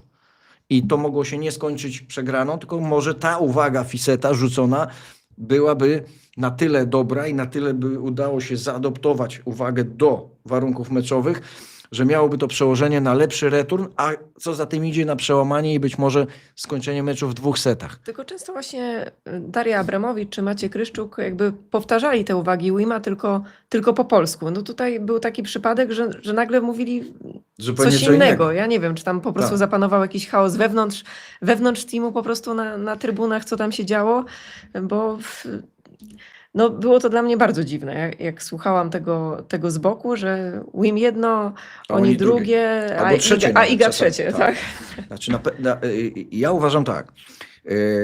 Na pewno nie ma twardo takiej postawionej granicy w tym teamie, kto dowodzi, jak są w boksie na meczu. No tutaj nie ma siły, musisz się ze mną zgodzić, albo nie, albo możesz mieć inne zdanie. Zgadzam się, no zwykle tą osobą, jak się patrzy po całym świecie, no jest trener główny, główny, prowadzący, prawda? który rzuca uwagi techniczne, reszta tam zwykle, jak się spojrzy, bo no, tak ci przyglądam temu tak z ciekawości, no to reszta zwykle po prostu Bije come brawo, on, keep krzyczy come going on i tak dalej. No. I teraz jest pytanie, właśnie. Też ta komunikacja z tym teamem szwankuje, my wielu rzeczy nie wiemy, domyślamy się, snujemy jakieś bo ciężko jest zadać pytanie komuś, kto albo nie odpowiada, albo w ogóle nie ma takiej możliwości. Bo ja bardzo chętnie bym zaprosił na twoje miejsce Darię Abramowicz i z nią sobie porozmawiał. No wiadomo, że w takich czy innych okolicznościach ona mogłaby tego zaproszenia nie przyjąć, ale A próbowałeś? znaczy, nie próbowałem, no mogę tutaj No to spróbuj. przy ilu mamy? Ilu mamy teraz? 828, ale walczą o koszulę, zobacz. Ale walczą o koszulki. A koszulki, tak jak obiecaliśmy, jeżeli przekroczymy liczbę 1000 na naszym czacie na żywo, to te koszulki będą, obiecuję. I tutaj mogę śmiało weter rzucić, bo ja nie mam żadnych obiekcji, nikogo się nie boję. Dostaję tutaj bardzo dużo informacji, czy może pana Tomasza Świątka nie zaprosi, żeby bardzo chętnie. Ja rzucam weter, jeżeli ma ochotę, niech przyjdzie, możemy porozmawiać. Trudnych pytań jest dużo, tak samo do Darii Abramowicz. Jeżeli Daria Abramowicz będzie miała ochotę wyjaśnić, czy będzie chciała po prostu odpowiedzieć na kilka trudnych pytań, bo do tej pory tam, gdzie była zapraszana, to raczej te pytania to były bardziej pytanie na śniadanie i różnego tego typu heheszki. Nic poważnego się nie wydarzyło w tych programach. Albo też ktoś nie miał, jeden czy drugi dziennikarz nie mieli po prostu odwagi zadać takich pytań. A Grzegorz Krychowiak zadawał. Grzegorz Krychowiak, ale też nic z tego nie wynikało, bo wiesz, że akurat on zadawał tak pytania, raczej też, żeby wszyscy byli zadowoleni. Ja bym postawił parę innych pytań trudnych i jeżeli by Daria na te pytania odpowiedziała tu, na twoim miejscu, byłaby już potem cisza. Już by nikt więcej nie zadawał takich pytań. Nikt by nie snuł żadnej legendy. Ani w prawo, ani w lewo. To już nie byłoby domysłów, tylko byłaby prawda. Ona by powiedziała, albo by na zadane pytania zażyczyła sobie, że ma 3 pomidory na przykład. Z tym, że pamiętaj jedną rzecz. My robimy programy na żywo. A ona do programów na żywo to się nie bardzo garnie. Bo jak sama wiesz doskonale, programem na żywo ciężko sterować, będąc gościem, albo można po prostu, tak jak w przypadku polityków, wstać i wyjść. Zaraz sobie zamkniesz szansę, więc... Wstać i wyjść. Tak czy inaczej, proszę Państwa, zbliżamy się do 1000, walczycie o koszulę i to mi się podoba. A ja z tego miejsca, w nasze skromne progi, chociaż nie są to tanie rzeczy, jak mawia Adam, zapraszam Darię Abramowicz, jeżeli na przykład w przypadku pucharu o Billie Jean King Cup się pojawi, do tego dojdziemy w dalszej części naszej rozmowy, to zapraszam Darię i już, i tyle, zobaczymy. No. Może wyślemy, mamy menedżera prężnie działającego, to może wyślemy maila do teamu, do pani menedżer, bo tam też jest pani menedżer, wyślemy maila z zaproszeniem i przy następnym programie zobaczymy, jaka będzie odpowiedź, czy w ogóle taka odpowiedź będzie. Wracamy jeszcze do porównania reakcji Agnieszki Radwańskiej i teamu. Czy ty byś wolała na przykład, żeby team Igi Świątek wziął przykład z Galarda i z Radwańskiej i zachowywali się tak jak tamci? Dać trochę więcej przestrzeni do wykazania się tenisowo Idze, a nie wikłać ją w te słowne utarczki, co się potem przeradza w jakieś gesty, jakieś ręczniki, jakieś... No właśnie, powiem ci, trudno mi powiedzieć, bo tak jak powiedziałam na początku, każdy ma ustalone pewne rzeczy ze swoim teamem. No wiemy doskonale, jak porozumiewa się Stefano Włókow z Jeleną Rybakiną. No ja bym oszalała, jakbym miała tyle komunikatów, ale u Rybakiny to działa. Ona każdą właściwie jego radę potrafi wprowadzić tu i teraz do gry. No i widać, że przynosi to efekty w ostatnich miesiącach. On właściwie no, cały czas coś mówi. Cały czas. I też jak jest przerwa, że rywalka jest w toalecie, to ona podchodzi i dostaje 5-minutowy wykład, gdzie jest tyle uwag, że ja nie wiem, czy byłabym w stanie tyle przyswoić, ale później patrzę, że na korcie to stosuje. No, mi osobiście bardziej się podoba to, jak komunikowała się Agnieszka i komunikował się Mark Gellert z Magdą Linet, bo to było też takie pozytywne, tak? To mi się najbardziej podobało, bo ja jestem za pozytywnym Zauważ jedną rzecz, że feedbackiem. Magda Linet, ona do końca taka święta też nie jest. Ona też potrafi się zdenerwować, ona też potrafi rzucić taką kąśliwą, jakąś złośliwą uwagą. Ale jeżeli Radwańska i Mark Gellert, oni wiedzą, jak zareaguje, a wiedzą doskonale, jak zareaguje Linet, to dają jej tę przestrzeń do tego, żeby trochę pokrzyczała, ponarzekała, ale nie ma dosypywania benzyny do ognia. A tu mam wrażenie, że jak Iga pokaże swoje emocje, co jest zupełnie zrozumiałe. Przecież to nie jest grzeczna dziewczynka. To ona ramę by najchętniej jakby mogła, a i tak się hamuje, połamała i wiadomo, że jej język to nie do końca przed 22 czasami się tego nie da cytować, no bo taka jest. To jest dziewczyna z charakterem i koniec. Ale moim zdaniem rola psycholożki w tym wypadku, no nie powinna polegać na tym, żeby dosypywać, wiesz, jak ten w parowozie z tą łopatą, Ale ta tam wiesz, sypie cały czas. ale nie wiesz, jaka będzie ale reakcja. wyniki, znaczy już wiem, Wiesz, Justyna, ale już wiesz, wiem, ale jaka jest w momencie reakcja. jakby Bo Świątek nie gra komunikacji pierwszego często nie sezonu. wiesz. Ona nie gra pierwszego sezonu. Ona nie gra pierwszego sezonu w turze. Ona gra sezon enty. I ja wiem, że ja mogę, zaraz ktoś może to tutaj napisać, że nie znam się na psychologii, bla, bla, ale ja widzę, jaki jest efekt tenisowy No tak, ale stricte widzisz tego też, dosypywania. dobrze, a weźmy inny przykład. Aryna Sabalenka. Widzisz też, że czasami wybucha. No i widzisz Wybucha też, i to jeszcze jak. widzisz też, I to jeszcze widzisz jak. też reakcję teamu. Reakcje teamu są różne. Czasami wydaje się, że próbują ją uspokoić, czasami też są bardziej nakręceni, kiedy jest ten wybuch Aryny. I tak naprawdę ja nie wiem, jak ona zareaguje często na to, jak team reaguje na jej wybuch, bo to jest różnie. W tym ostatnim meczu z Rybakiną, w tym finale zresztą fantastycznym w Indian Wells, potrafiła jakby, mimo że się wyżyła, w cudzysłowie na teamie, potrafiła się skoncentrować dalej na grze i wręcz po tym wybuchu zaczęła grać lepiej. Ale widziałam dużo takich meczów, na przykład z Coco Gauff w Roland Garros, gdzie po tym wybuchu zaczyna grać gorzej i zaczyna być destrukcyjna sama dla swojego tenisa, więc no nie, mentalność ludzka dla mnie jest po prostu tak zawiłym tematem. Czasami ci się wydaje, że komuś coś powiesz, żeby go uspokoić, a jeszcze bardziej go zdenerwujesz. No, właśnie, no oczywiście, no czy może zobacz. powinni bardziej wiedzieć, bo lepiej ją znają, bo tyle lat spędzają na turze, ale czy Iga Świątek była przez te lata w takiej sytuacji, w jakiej jest teraz? Ale widzisz, i tu poruszyłaś ciekawą sprawę, ciekawy wątek. Jak wyglądał sezon Igi Świątek, kiedy pobijała ten swój słynny rekord 37 zwycięstw z rzędu, wygrywane turnieje praktycznie na zawołanie. Ja tylko przypomnę, że bardzo dużo spotkań zaczynała źle, przegrywała sety nawet wysoko, do 1-2, ale wszyscy, jak jeden mąż, wiedzieliśmy, że set numer 2 i numer 3 to będzie dominacja. Było widać, że wtedy Wiktorowski siedział w boksie, że on nawet się nie zdenerwował ani razu po secie przegranym tak wysoko, gdzie inny trener już by się wiercił, już by przewidywał jakąś klęskę. Nie. Zbudowano wtedy taką zawodniczkę, która miała fenomenalne, po pierwsze, przygotowanie fizyczne. Świetnie tenisowo była poustawiana, że bez żadnych kombinacji, zresztą jak sam mówił, ktoś narzekał, że ten tenis taki nieurozmaicony, nieważne, szli po zwycięstwo. I widać było, że mental na swoim miejscu, bo ten mental, to przygotowanie psychiczne, gdyby było słabe wtedy, to ona by tych, nie wiem, 10, 5, 20, 30 spotkań z takiego stanu nie odkręcała. A ona to odkręcała w sposób tak łatwy i dziecinnie wręcz prosty, że wszyscy mówili, kurczę, ale ta dziewczyna ma silną głowę. Jaka ona jest mocna mentalnie. Otwórz jakikolwiek dzisiaj Xa, Facebooka, nie wiem, Red Dota czy jakiegoś tam innego jeszcze dziada.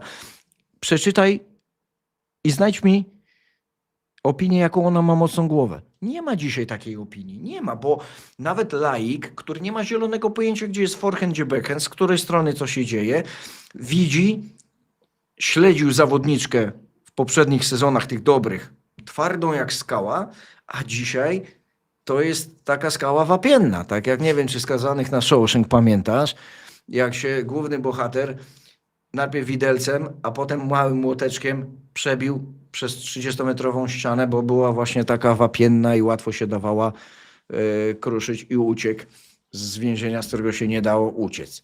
Dzisiaj Iga nie jest opoką, nie jest mentalnie tak twarda, bo gdyby była, to przegrałaby seta drugiego z Linette 7-5, a w trzecim zrobiła 6-1 to, co było na początku.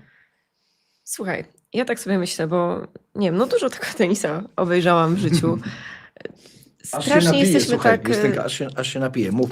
Ja myślę, że ta dziewczyna jest pod taką ogromną presją, że chciałabym, żeby wszyscy dali jej święty spokój, naprawdę. Nie, Justynka, Ja wiem, że tu nie ma damy, zgody. wiem, Tutaj że nie nie damy, ma bo zgody. oczywiście będziemy o Idze rozmawiać, zgody. bo to ludzi interesuje, natomiast słuchajcie, no jest jakaś polaryzacja nastąpiła taka, że albo jak chwalisz Igę, to jesteś klakierem, albo jak nie chwalisz Igi, to jesteś hejterem. Jakby czy my nie możemy sobie spokojnie po prostu porozmawiać o tym, co widzimy, o tym, no na pewno lekkim kryzysie Igi, bo ja myślę, że możemy sobie spokojnie porozmawiać o tym, spokojnie przypomnieć, że wielu tenisistów czołowych, wiele czołowych tenisistek takie kryzysy miało i po tych kryzysach wracało, często wracali silniejsi. Najświeższy przykład dla mnie to jest Jelena Rybakina. No, czy ty byś powiedział rok temu, że to jest tenisistka, która ma mocną głowę, mocną psychikę? Ja bym powiedział, że to taki w dobrym znaczeniu tego słowa, taki potwór na glinianych nogach, który jak tylko się zaczyna coś dziać złego, to od razu się wszystko wali. A teraz co byś i nie powiedział? ma. A teraz bym powiedział, że no jest twarda jak skała, ale nie taka wapienna, tylko taki granit.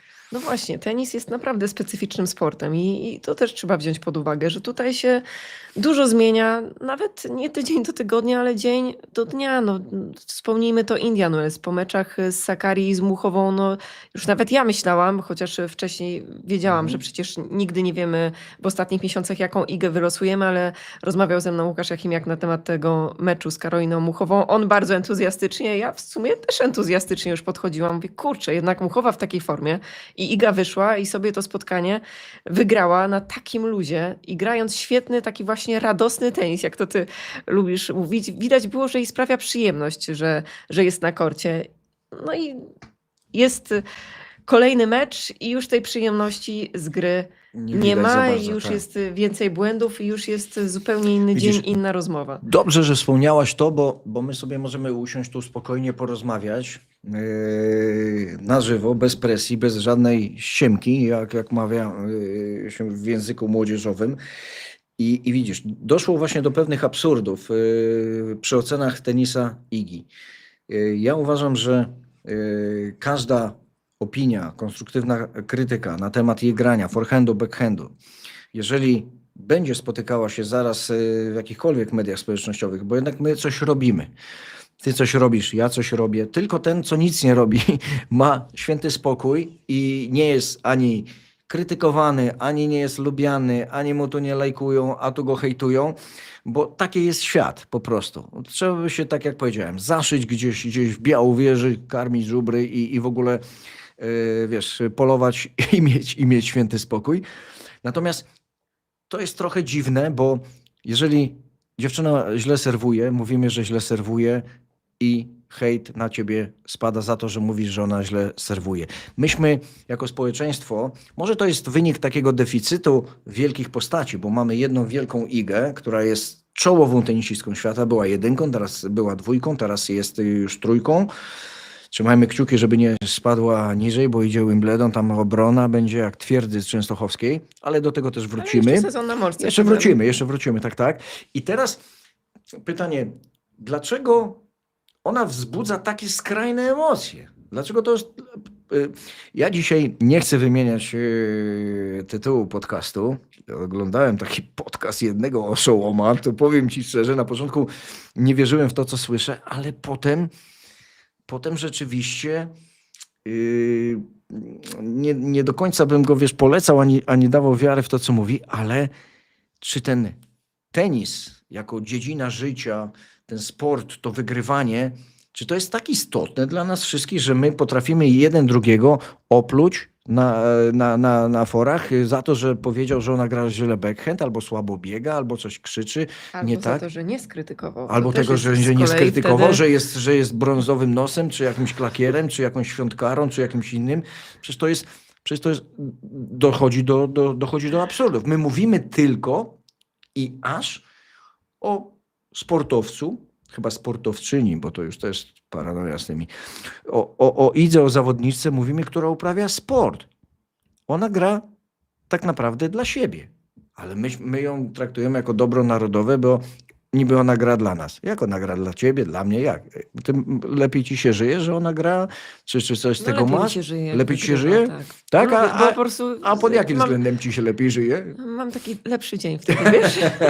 Nie, okej, no to wiadomo, No ale... chyba, że wygrywa inna Polka, no to wtedy dzień jest równie dobry. Ale nie ma dla tego wszystkiego żadnych wymiernych efektów, bo to, że Iga wygrywa, benzyna nie staniała, od wczoraj jest droższa o 15 groszy, bo takie rzeczy się dzieją na świecie. Trochę wydaje mi się, że ta bania jest za bardzo napompowana i my już balansujemy trochę na granicy szaleństwa z tymi ocenami. Ja ze swojej strony staram się patrzeć tylko przez pryzmat jej backhandu, jej forehandu, wyniku. Jak patrzę i oceniam pracę teamu i pracę pani psycholog, to też nie mówię, że ona jest dobra czy zła, bo jak słyszę z różnych źródeł, że one się umówiły na taki, a nie inny rodzaj współpracy, no dobra, niech sobie współpracują jak są, ale jeżeli widzę, że ten rodzaj nie działa kompletnie, bo dziewczyna jest w rozsypce. Wywiad, jakiego udzieliła Iga, gdzie praktycznie dorzuciła jeszcze trochę na koniec od siebie, że ona przeprasza kibiców. No przecież taka dziewczyna, która ma 6 wielkich szlemów, nie ma prawa przepraszać nikogo. Przecież ja bym chciał, gdybyś ty była moją zawodniczką i była rzeczoną Igą, a ja bym był psychologiem, który odpowiada za twoją głowę i chciałbym, żebyś była twarda, wiesz, mocna, to w życiu bym nie chciał takiej sytuacji, żebyś ty płakała przed kamerami, przepraszała kogokolwiek. Ja bym chciał doprowadzić do takiej sytuacji, żebyś ty była na tyle mocna, żebyś stanęła przed tymi kamerami i powiedziała: słuchajcie, dzisiaj super zagrała Linet, zbiła mnie, brawa dla niej. Ja nie zagrałem najlepiej, ale okej, to jest sport, idę dalej i trudno. I koniec. I widzimy się w następnym turnieju. Jak ja patrzę na taką Igę, to aż nie chce mi się wierzyć w to, co widzę. Znam ją od strony tej twardej. Znam ją jako walczącą dziewczynę, która jest w stanie wyszarpać mecz z matchballi, z jakiejś tam pogoni, z 1-5 czy doprowadzić w ogóle, wiesz, do niesamowitych emocji na korcie, ale takiej Igi nie chcę. Dzisiaj jak otwieram internet, wszystkie fora świata, milion pytań, gdzie jest odpowiedzialny człowiek za ten jej stan psychiczny. No ja, przecież to nie Wim Fissette, to nie Maciej Ryszczuk.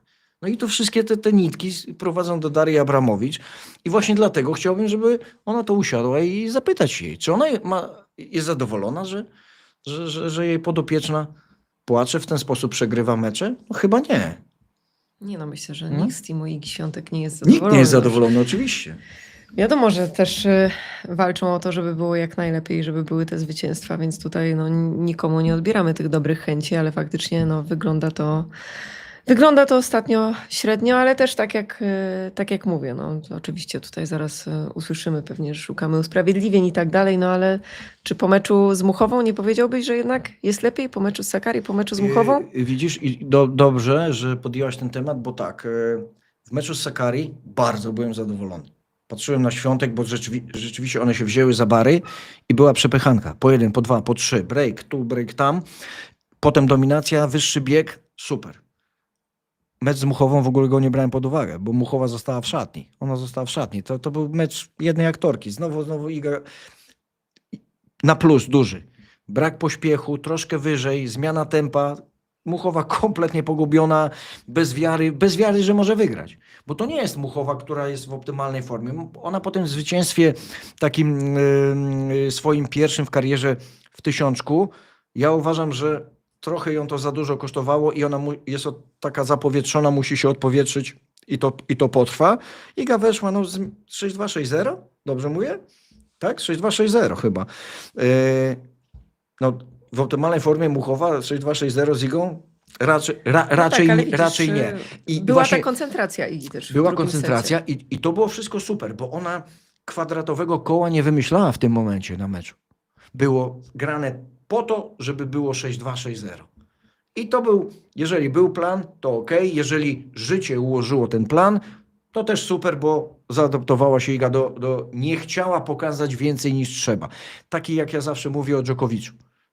Profesor ekonomii tenisowej, gra mecz, byle jak, byle na drugą stronę, dostaje prezenty. Jezu, jak ja bym chciała, żeby Dżokowicz był doradcą i świątek, No ale to było super, prawda? jeszcze- Takiego mentora wprowadzić do teamu. No właśnie, to ja powiem ci też, chciałbym, żeby właśnie ona z takiego Dżokowicza wzięła to, bo znowu do tego wracamy.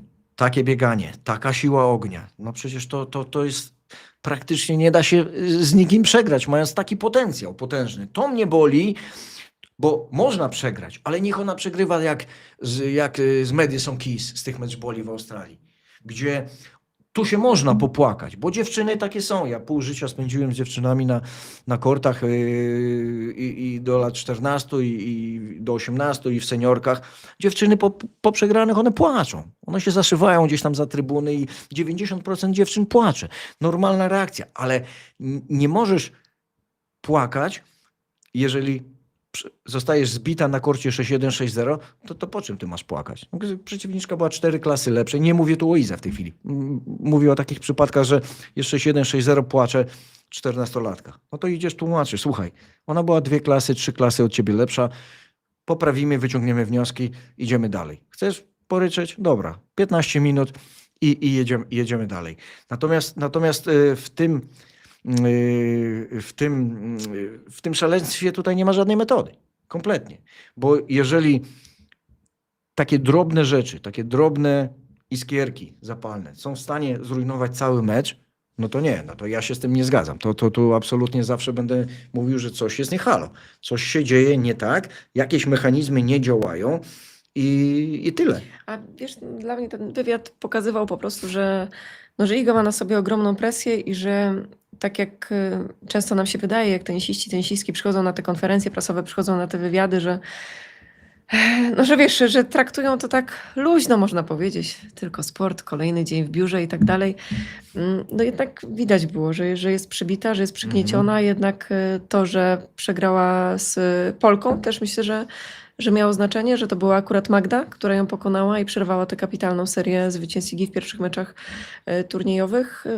No przykro mi było na to patrzeć. Przykro mi było na to patrzeć, bo widać, że jest po prostu jakiś problem też poza kortem, tak? Z tym chyba wszyscy się zgodzą, że nie wszystko tam gra. Jak widziałam zdjęcia z treningów Igi zresztą, no to nie wiem, może akurat taka seria zdjęć była wrzucona, ale wszyscy tam wyglądali na bardzo wkurzonych.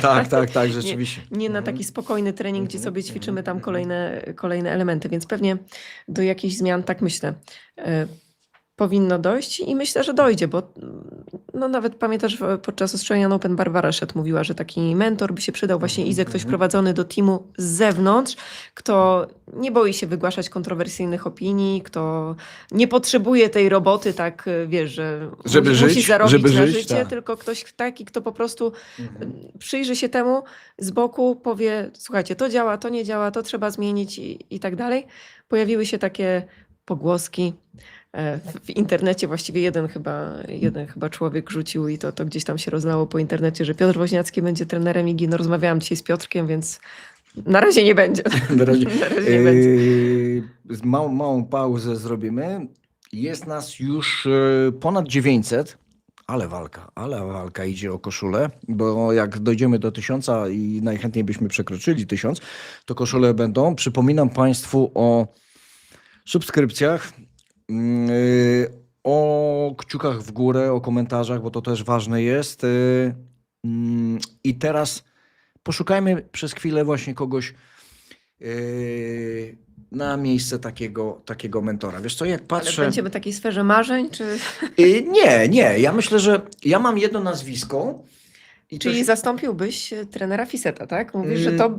Wiesz co? Bo ja Nie jednak do jestem, końca. mi się wydaje, do że jednak końca. właśnie taki mentor mógłby wejść Mhm. do tego teamu. Na razie, tak jak patrzę z boku, jakby wyrażam swoją opinię. Jak słucham Wima podczas meczów, to ja bym nie powiedziała, że jego uwagi nie są celne. Absolutnie są celne. Jakby i te zmiany, które wprowadza w tenisie Igi, też jakby wprowadzenie zmian, żeby to się zaadaptowało, żeby Iga czuła się już tak w 100% przekonana do tych zmian. Ona sama mówiła, że ona się musi przekonać. Kurczę, przypomina mi się znowu Aryna Sabalenka. Nie wiem, czy pamiętasz, jak ona mówiła, jak się do skrótów przekonała. Żeby urozmaicić swoją grę. Tak, bo cały czas ją trener mówi, słuchaj, musisz te skróty, musisz. I ona miała taki mecz, w którym już nie mogła biegać i zaczęła grać te skróty. Tak. I stwierdziła wtedy, kurczę, no fajne te skróty, nie? No, a I skrót teraz na- naprawdę tak. korzysta z tego A uderzenia. skrót na marginesie to jest nieprawdopodobna broń, jeżeli chodzi o kobiecy tenis, bo jest większość pań grających, one świetnie biegają na boki, a do przodu zawsze był z tym problem. Ja mam, jak już mówimy o giełdzie nazwisk, to mam takie jedno nazwisko.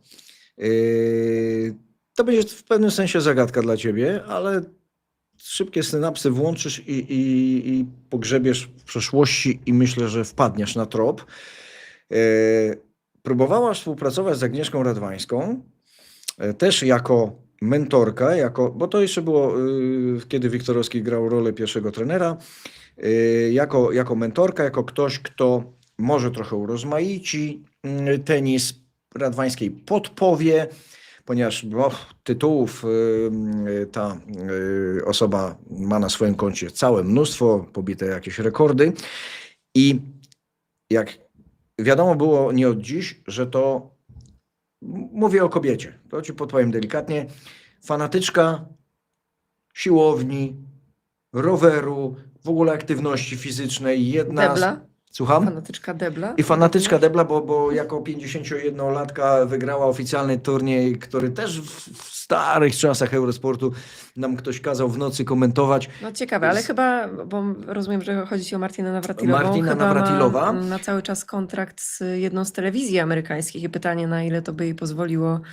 No, ale wiesz, żeby jako taka doradczyni, czemu nie? wiesz, gdzie widzę wspólny mianownik? Mhm. Ponieważ między innymi, o tym się tak oficjalnie nie mówiło, sama Nawratilowa też nie chciała, wiesz, tam sypać piachu w szprychy albo w tryby inaczej. Nigdy nie lubiła takiej ciężkiej pracy poza kortem Agnieszka, typu właśnie siłownia, jakieś bieganie, piłki lekarskie. Raczej w tym kierunku nie bardzo była chętna. Wiem to różnych trenerów, którzy z nią współpracowali, od fizjo. Natomiast jak gdyby poprzebywała trochę z Igą Świątek, zobaczyła, jak Iga Świątek pracuje poza kortem, to myślę, żeby od razu była zauroczona. I gdyby na tym gruncie... Tylko wiesz, Navratilowa chyba w przeszłości niezbyt się dobrze wypowiadała o Idze. Było takie kilka momentów, nie wypowiadała się, bo więc pytanie, czy wiesz Iga dlaczego? by chciała Wiesz dlaczego? Po pierwsze, pracować. Iga biła Amerykanki. Niszczyła szczególnie Coco Gauff, którą sama Navratilowa mówiła, no nareszcie mamy po Sereenie Williams kogoś, kto zawojuje świat. Guzik, prawda, bo jak pamiętasz, seria była taka, że tam 10 razy zbita została Coco i te finały dramat. I tu już w pewnym sensie taka nie żeby jakaś nienawiść, ale brak sympatii, to fakt, ale mówiła też w kontekście samego tenisa, bo Navratilowa, ona nie bardzo lubi zbaczać w swoich wypowiedziach właśnie z tych stricte tenisowych tematów, na których się świetnie zna. Nie wchodzi w jakąś tam obyczaje, czy tam polityczne rzeczy, czy jakieś inne poza. Natomiast mówiła właśnie, narzekała, jak już nie mogła nic powiedzieć złego, bo Iga wygrywała wszystko, to doczepiała się do właśnie, że woleja nie potrafi, że skróty nie są w cenie, że slice słabiutki, a sama wiadomo, jak grała slice'a i jak grała z przodu, no to wiesz, Navratilowa i Wimbledony to w ogóle poezja. I tutaj przyczepiała takie łatki, wbijała szpileczki, idzie. Dzisiaj, kiedy cały świat widzi, że no jest kryzys, nie oszukujmy się, ale to jest 24 lata dopiero Igi, więc z takiego kryzysu to ona wyjdzie, pewnie jeszcze będzie miała nie jeden kryzys. Ale właśnie taka Navratilowa, gdyby została dopuszczona, Fiseta bym nie zwalniał. Fiset Bo on na razie, nie wiem, mam wrażenie, że nie może się za bardzo z Igą porozumieć.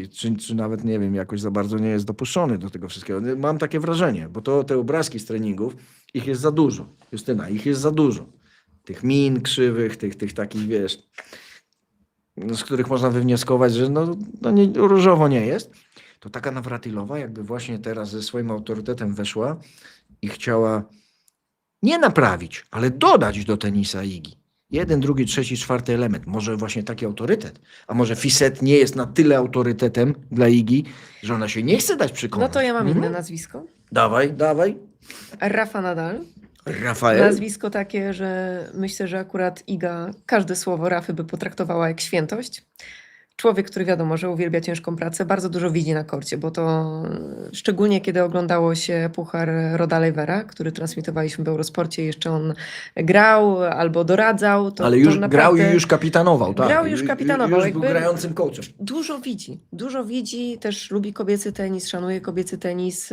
Była Iga przecież też u niego w akademii, więc nie dość, że tam jest dobre miejsce na konsultacje, no to jeszcze gdyby się spotkać tak na kilku turniejach z Rafą, żeby właśnie był takim mentorem, to akurat myślę, że to jest osoba, której Iga Świątek by od razu słuchała, że tutaj od razu mógłby być efekt.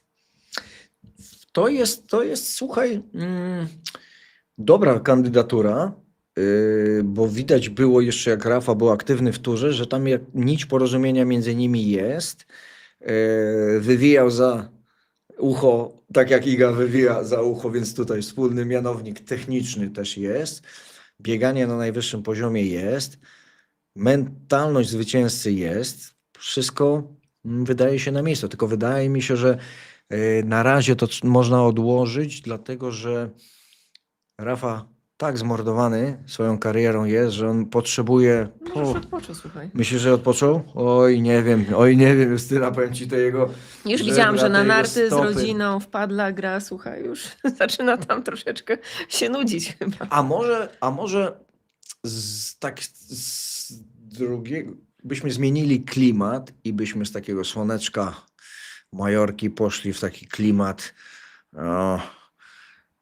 średniowiecznych zamków, rycerzy i traktowania wszystkich przez ser. No, masz... Sir Andy Murray? Widzisz, jednak mimo, że Bardzo już dobra siedzimy tu kandydatura. prawie półtorej godziny, to jednak bystra jesteś cały czas. Dobra kandydatura, bardzo Dobra? dobra nawet. No, co ty na to? No, pamiętamy przecież te momenty, kiedy Andy Murray wypowiadał się na konferencjach prasowych bardzo pozytywnie i o Idze, i o kobiecym tenisie. Miał też trenerkę kobietę, bo przecież pracował z Amelie Mauresmo. Ten tenis kobiecy też śledzi, ogląda.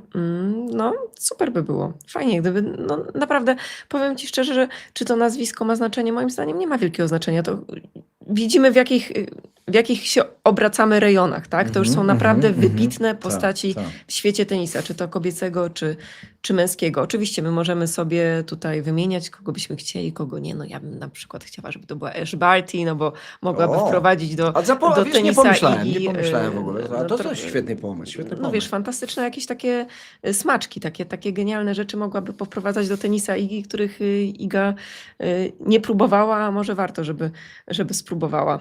Ale zobacz, to... No ale też ma rodzinę, jakby trudno się spodziewać, żeby z tej Australii podróżowała. No właśnie, ale argumentów takich stricte technicznych do wprowadzenia w tenis, to wydaje mi się, że na dzień dzisiejszy, no Nawratilowa tak, ale to jest, one mogłyby z Nawratilową mieć ciężko złapać wspólny język, bo to jednak zmiana pokoleniowa potężna, a Ash Barty...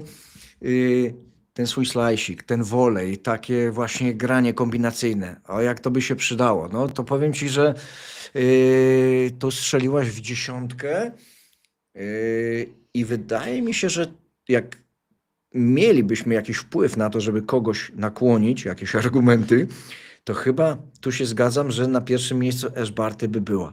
Bo Ash Barty, bo tu też potrzebny jest charakter, nie, wiesz, taki wybuchowy, dynamiczny, bo Iga jest wystarczająco wybuchowa i sama jest dynamiczna. No, Ash Barty raczej spokojna. A tu właśnie tak samo Andy Murray, tak, też spokój. Rafa Nadal chodzący spokój. Iga to była piękna historia, No. bo przecież Iga została liderką rankingu, kiedy Ash Barty ogłosiła, że się z tego rankingu Wycofuje, wycofuje, rezygnuje, dokładnie, dziękuję bardzo, dokładnie, tak, koncentruje tak. się już na życiu i na rodzinie. Więc to by w sensie to w takim Ash Barty tenisowo najlepiej, wizerunkowo i tak od strony mentalnej Rafa. Na trzecim miejscu bardzo podobnie jak Czyli Rafa. takiego Robocopa możemy stworzyć. Robocopa naszych marzeń, który powinien pracować z Igą Świątek. No jakby nie było, moim zdaniem po prostu jakaś świeża krew by się w teamie przydała, kogoś Tak, takiego tak, bardzo absolutnie. doświadczonego. No tych nazwisk jest naprawdę sporo, my możemy sobie tutaj dywagować, ale no takie realne, wiadomo, no Tak. Goran Iwanisewicz, który przecież nie musiałby być pierwszym trenerem, ale też mógłby być takim doradcą. Andrea Agassi, który teraz wrócił trochę do tenisa, bo przecież długo go w ogóle w tenisie nie widzieliśmy. Tim Henman, który też... No, więcej jest wiadomo tych mężczyzn, którzy wchodzą na te stanowiska takie trenerskie, mentorskie, ale myślę, że dziewczyn też kilku byśmy się dopatrzyli. Dobrze, to teraz zróbmy taką ostatni temat gorący, nazwijmy go. Poruszymy sobie wszystkie za i przeciw i ewentualne rozwiązania. Billie Jean King Cup, bo robi się coraz bardziej aktualny temat. A ostatnie 10 minut, to się z Państwem umawiamy, poświęcimy na czat i na takie szybkie odpowiedzi, odpowiedzi. To Billie Jean King Cup. Zobaczmy, co tutaj słychać. Zaczęło się od trzęsienia ziemi. Ogłoszono 4 bez Igi Świątek. Wiadomo, że skład można zmienić, można dać nowe osoby, nawet na godzinę przed meczem, przed tym losowaniem, gdzie kapitanowie się spotykają i wtedy jest ta ceremonia losowania, to nawet na godzinę można dodać kolejną zawodniczkę, z tym, że ten ścisły skład na papierze to jest 4, nie może być 5.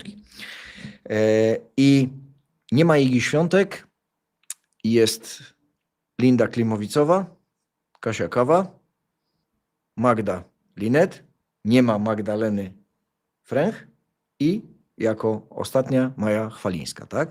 Czyli zostawiamy furtkę dla Igi Świątek. Kogo wyrzucamy z tej 4, to już decyzja kapitana. Zaraz jak tylko ogłoszono taki wariant składu, pojawiły się głosy, no, że Iga nie przyjedzie, bo jeżeli będzie grała Miami do końca, do finału, no to będzie zmęczona, a wiadomo, zmiana strefy czasowej, potem lekki odpoczynek, regeneracja, że się nie zdąży zregenerować przy tak mocnym składzie Ukrainy, bo Ukraina podeszła na maksa, gra o finał jako życie i Iga nie będzie w stanie się zregenerować i nie będzie potrzebna drużynie. Jedna rzecz jest pewna. Bez Igi w tym składzie Ukrainy nie wygramy z Ukrainą, chociaż to jest tylko sport. No, czy ja wiem. Tylko sport. Nic nie ma pewnego. Nie ma nic pewnego, ale zakładam taki scenariusz najgorszy. I pytanie teraz właśnie o samą Igę. Nie może powiedzieć, że się nie zdąży zregenerować, bo jednak przerwa po tym przegranym w pierwszej rundzie, pierwszej dla niej, drugiej w turnieju, jednak no, argumentów w postaci właśnie tego A gdybyś był jej odpoczynku nie trenerem, ma. co byś jej doradził? Ja Słuchaj. bo jestem ciekawa, dlatego że widać, że Iga jest w takim momencie, że też przyda się taka przerwa na treningi. Wiemy doskonale, że no tutaj jest rywalizacja jeszcze pod ogromną presją. No bo wiadomo, ile dla Igi znaczy gra z orłem na piersi. Ona akurat zawsze bardzo poważnie do tego podchodzi, więc pytanie do ciebie, jako Igi trener, co byś jej doradził? Słuchaj, jako trener Igi, znając jak potrafi być pomocna polska publiczność, szybko bym postarał się o to, żeby ona się odbudowała. Przez rozmowę skłoniłbym ją, żeby przyjechała do Polski, żeby zagrać, bo to może być świetna właśnie taka integracja i interakcja z publicznością. Tam jest kilkanaście tysięcy ludzi. Nie zapominajmy, że to nie jest taka jakaś tam halka na prowincji, która ma 500 osób. Nie, tam jest kilkanaście tysięcy ludzi. Zaangażowanych w to jest też mnóstwo ludzi, żeby stworzyć imprezę i taki doping, taka atmosfera, przeciwnik jest trudny, a ty pamiętaj, że przegrałaś niedawno ze Svitoliną. Tylko że z czego słynęła kiedyś Iga?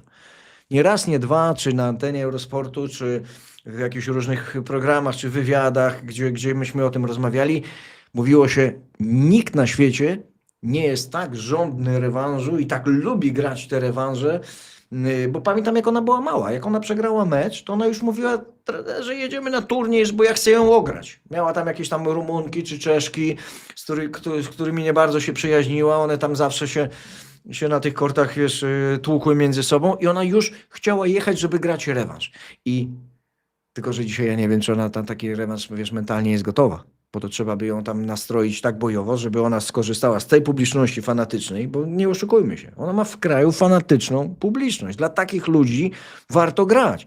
Nawet jak przyjedzie bez formy, to ten doping, to szaleństwo wokół Igi, one mogą ją po prostu zbudować. Ja byłbym za tym, żeby ona przyjechała bez względu na wszystko, czy się czuje, czy się nie czuje, czy się zregeneruje. No, musi się zregenerować, bo to nie ma co, żeby ona przyjechała i pokazała charakter, wolę walki, bo ten stadion, nawet jak nie będzie szło, ci ludzie ją poniosą. Ci ludzie ją poniosą. I to może być właśnie fajny moment, że ona się mentalnie odbije, uwierzy w siebie, nie będzie sama, bo to pamiętajmy, myśmy zbudowali, o tym mówiliśmy, taką aurę wokół Świątek, że tu na miejscu nikt nie będzie w trakcie takiej imprezy w cudzysłowie jej dokuczał. Tutaj wszyscy będą za nią. Tutaj każdy czerwony tylko dywan wiesz, Lechu, rozwinie. ja tak sobie myślę, czy jakby wszyscy będą za nią, ale też z kolei te oczekiwania znowu będą tak duże. Nie wiem, ja bym się naprawdę zastanawiała na miejscu jej teamu, jaka decyzja jest dobra. Z jednej strony to może być tak, jak ty mówisz, tak, że ona przyjedzie tutaj i taki mecz ją odbuduje, jeśli by doszło do takiego spotkania. No ale prawdopodobnie by doszło do takiego spotkania, o jakim mówisz, do tego wielkiego rewanżu. Z drugiej strony sobie myśli, że no to jest dziewczyna, która naprawdę gra dla Polski, dla niej znaczy bardzo dużo. Często nawet więcej niż gra dla siebie, tak jak mówimy w turniejach WTA. I czy jej jest potrzebna teraz po raz kolejny taka presja? Czy właśnie nie lepiej spokojnie popracować? Tylko no wiadomo, że też bez Wima, no bo Wim jest trenerem reprezentacji, Tak, więc tak. też na kilka dni na pewno go nie będzie. Trudna decyzja. Myślę, że to po prostu sama Iga musi podjąć tę decyzję, że tutaj już kto by jej nie doradzał, no to ona musi wiedzieć, co dla niej będzie lepsze. I tutaj widzisz, każdy medal ma dwie strony. Ja zachęcam, żeby przyjechała, żeby pokazała, wiesz, charakter i żeby bez względu na wszystko stawiła się na wezwanie i grała dla Polski. I wtedy tą Ukrainę możemy, patrzę tak, wiesz, bez emocji, bez żadnych sympatii. Z Igą Ukrainę możemy pokonać spokojnie. Bez Igi niestety nie damy rady tego zrobić. I teraz jeszcze jest druga rzecz. Jeżeli Iga nie przyjeżdża, przegrywamy z Ukrainą, ja nie chcę następnego dnia otwierać komputera, telefonu, czegokolwiek. Słuchać żadnej audycji. Bo w tym momencie nie ma za bardzo argumentów na swoją obronę, żeby nie przyjechać. Naprawdę, bo to jest reprezentacja. Wielu sportowców, czy piłkarze, czy koszykarze, czy siatkarze podkreślają, że to jest święta rzecz dla nich. To są zupełnie inne sporty. No sam wiesz, jak to wygląda. Czy ci najlepsi regularnie grają w reprezentacjach, czy nie grają w reprezentacjach. No długo bardzo grali regularnie, powiedzmy Djokovic, Nadal. Niekoniecznie regularnie grał Federer na przykład, tak? No, tenis jest jednak sportem indywidualnym, w którym bardziej grasz pod swoim nazwiskiem niż pod flagą. Ta flaga oczywiście jest ważna na Igrzyskach Olimpijskich. Reprezentacja jest ważna, żeby zagrać w Igrzyskach Olimpijskich, bo jak nie grasz w reprezentacji, w tych rozgrywkach reprezentacyjnych, to po prostu nie masz szansy pojechać na Igrzyska, no bo musisz wystąpić. Ale też to, czy Iga zagra, czy nie zagra, to, że nie zagra, to absolutnie w świecie tenisa to nie jest dziwne, bo niektórzy pewnie z kibiców dopiero od niedawna zaczęli śledzić tenisa przez Igę Świątek i zastanawiają się, dlaczego nie gra w reprezentacji. To nie jest nic dziwnego. W świecie tenisa tego topowego to absolutnie nie jest nic dziwnego, że ktoś na kadrę nie jedzie. No, widzisz, i to są zdania podzielone. Ja też należę... Podzielone, czy to dobrze, czy źle, ale to, że to nie jest nic dziwnego, no to może być nic dziwnego, natomiast dla Kowalskiego czy Nowaka to będzie bardzo dziwna rzecz, bo to jest tak, jakby Lewandowski nie miał nogę w gipsie, to może nie przyjechać na kadrę. Jak nie ma nogi w gipsie, jest zdrowy, a gra słabo w Barcelonie i mówi, że jest wypalony i nie przyjedzie na kadrę, no to więcej do Polski może nie przyjeżdżać, bo tutaj go spotka taki hejt, że to głowa boli. Natomiast w tenisie myśmy kibice zbudowali, pamiętaj, myśmy zbudowali Igę, kibice, jej mit, tutaj pomniki są stawiane praktycznie i ona taka zostanie. I takie absencje na meczach reprezentacji, kiedy praktycznie, no wiesz, argument dla ludzi, którzy chcą wyników polskiej kadry, argument taki, że ciężki mentalny mecz, a który nie jest, i presja, a który mecz jest łatwy. Jeżeli wygrywasz Wimbledon, wygrywasz wielkie szlemy, to presja dla takiej gwiazdy to nie jest argument. Nie, Justynka, to nie jest, Tak, to nie ale jest jakby argument. chodzi mi o to, żeby Absolutnie też nie. wyjaśnić, Lechu, ludziom, którzy nie śledzą tenisa tak długo jak my, że to, że Iga nie przyjeżdża na kadrę, to nie jest taki skandal, jak to, że Lewandowski by powiedział, że nie przyjeżdża na kadrę. Zresztą powiedział niedawno i był skandal. Ale kibic tenisa, który jest zaangażowany, który kupił bilet, powie ci nie, to jest skandal, że ona nie przyjedzie, bo ona jest dla niego najlepsza na świecie i jest filarem reprezentacji i bez Kibic niej powie, ani rusz. ale w świecie tenisa to nie jest skandal. No jakby jest Dobrze. to jakby... Okej, to będzie fajny taki okres oczekiwania. Zobaczymy, czy w ogóle z obozu jakiekolwiek, wiesz, głosy na ten temat dojdą do nas, czy gdzie indziej, czy ktoś inny będzie przekazywał, bo to z tą komunikacją to różnie bywa i raczej jest na dużym minusie, moim zdaniem, bo byłoby o wiele łatwiej i dużo mniej byłoby kłopotów, gdyby komunikacja z teamem była na normalnym poziomie, żeby można było z nimi rozmawiać, zadawać pytania, nawet te trudne. Natomiast ostatni wątek, bo już przechodzimy do takiego końcowego czatu. Organizatorzy imprezy, nie wiem czy wiesz, odwołali, skancelowali jakieś technoparty wyprzedane w kilkunastu tysiącach, więcej, bo przecież jak jest impreza taka biletowana a la koncert, to jest nie na trybunkach, tylko ludzie są wszędzie i na trybunach i na płycie głównej, tam jest kilkadziesiąt tysięcy ludzi. To odwołano, żeby zrobić miejsce dla Igi Świątek. I teraz wyobraź sobie, Igi Świątek nie ma. Co tu się będzie działo, to ja sobie nawet tego nie wyobrażam. Jakie gromy. No wiesz, to my możemy sobie żartować, ale teraz jeżeli jesteś organizatorem takiego meczu, trudne zadanie też dla PZT. Co tu zrobić teraz? Jak zakamuflować? Czy jak tłumaczyć, czy ona będzie, czy nie będzie? No bo ludzie chcą kupować bilety, nie oszukujmy się, dla Igi Świątek. Bilet nie kosztuje 2 zł. To nie są tanie rzeczy, jak mawia Adam, zresztą bardzo słusznie. I teraz zawieszona jest wizyta Świątek w Gliwicach i do kiedy będą trzymać władze PZT? Bo to PZT teraz musi wydać komunikat. To No musi... pewnie będą trzymać jak najdłużej, żeby jak najwięcej biletów się sprzedało. Widzisz, no nie oszukujmy się. I teraz jak ludzie kupią te bilety, Iga nie przyjedzie, to nasz naród jest tak specyficzny i tak pamiętliwy, że się okaże, może się tak okazać, No, że, może przyjedzie. No.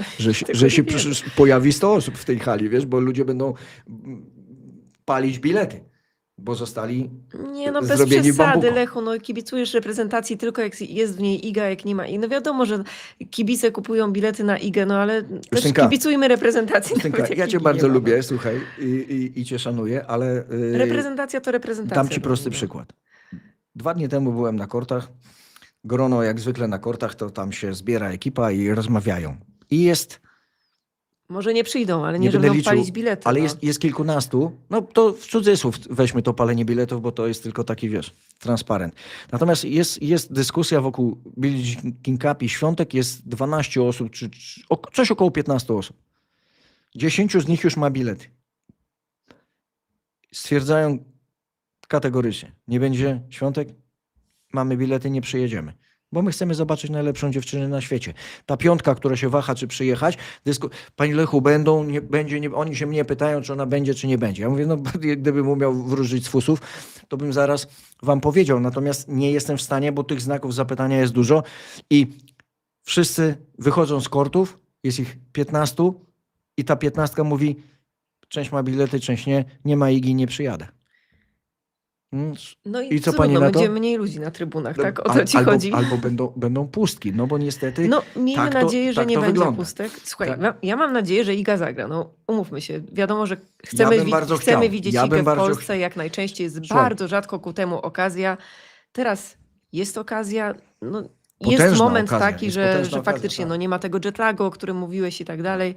Więc super, Więcej kapitalnie, za niż przeciw, kapitalnie by było. prawda? Tak, Bo ja bym tak chciał uważam, zobaczyć, że więcej za niż przeciw. Polska wygrywa z Ukrainą z Igą, z Linet, z fajnym deblem. Idziemy dalej, idziemy do finałów i żeby ten moment, może to będzie miało miejsce, może to jest takie, wiesz, myślenie życzeniowe, ale obym się mylił, oby to wszystko zagrało tak jak bym chciał i że Iga właśnie w tym meczu z Ukrainą się odbija, wchodzi z przytupem na mączkę, jedzie do Stuttgartu, 4 kółka wygrywa. Zaprasza Ashley Barty. Tak, i Ashley Barty zaprasza na coacha i jedzie dalej w sezon ziemny, który bardzo dużo nam powie. Justynka, musimy powolutku kończyć i teraz tak jak obiecaliśmy trochę pytań z czatu. Wybierz tam jakieś kąski. Aha, czyli ja mam wybrać, Może tak? ja też popatrzę, jeżeli mi coś padnie w oko.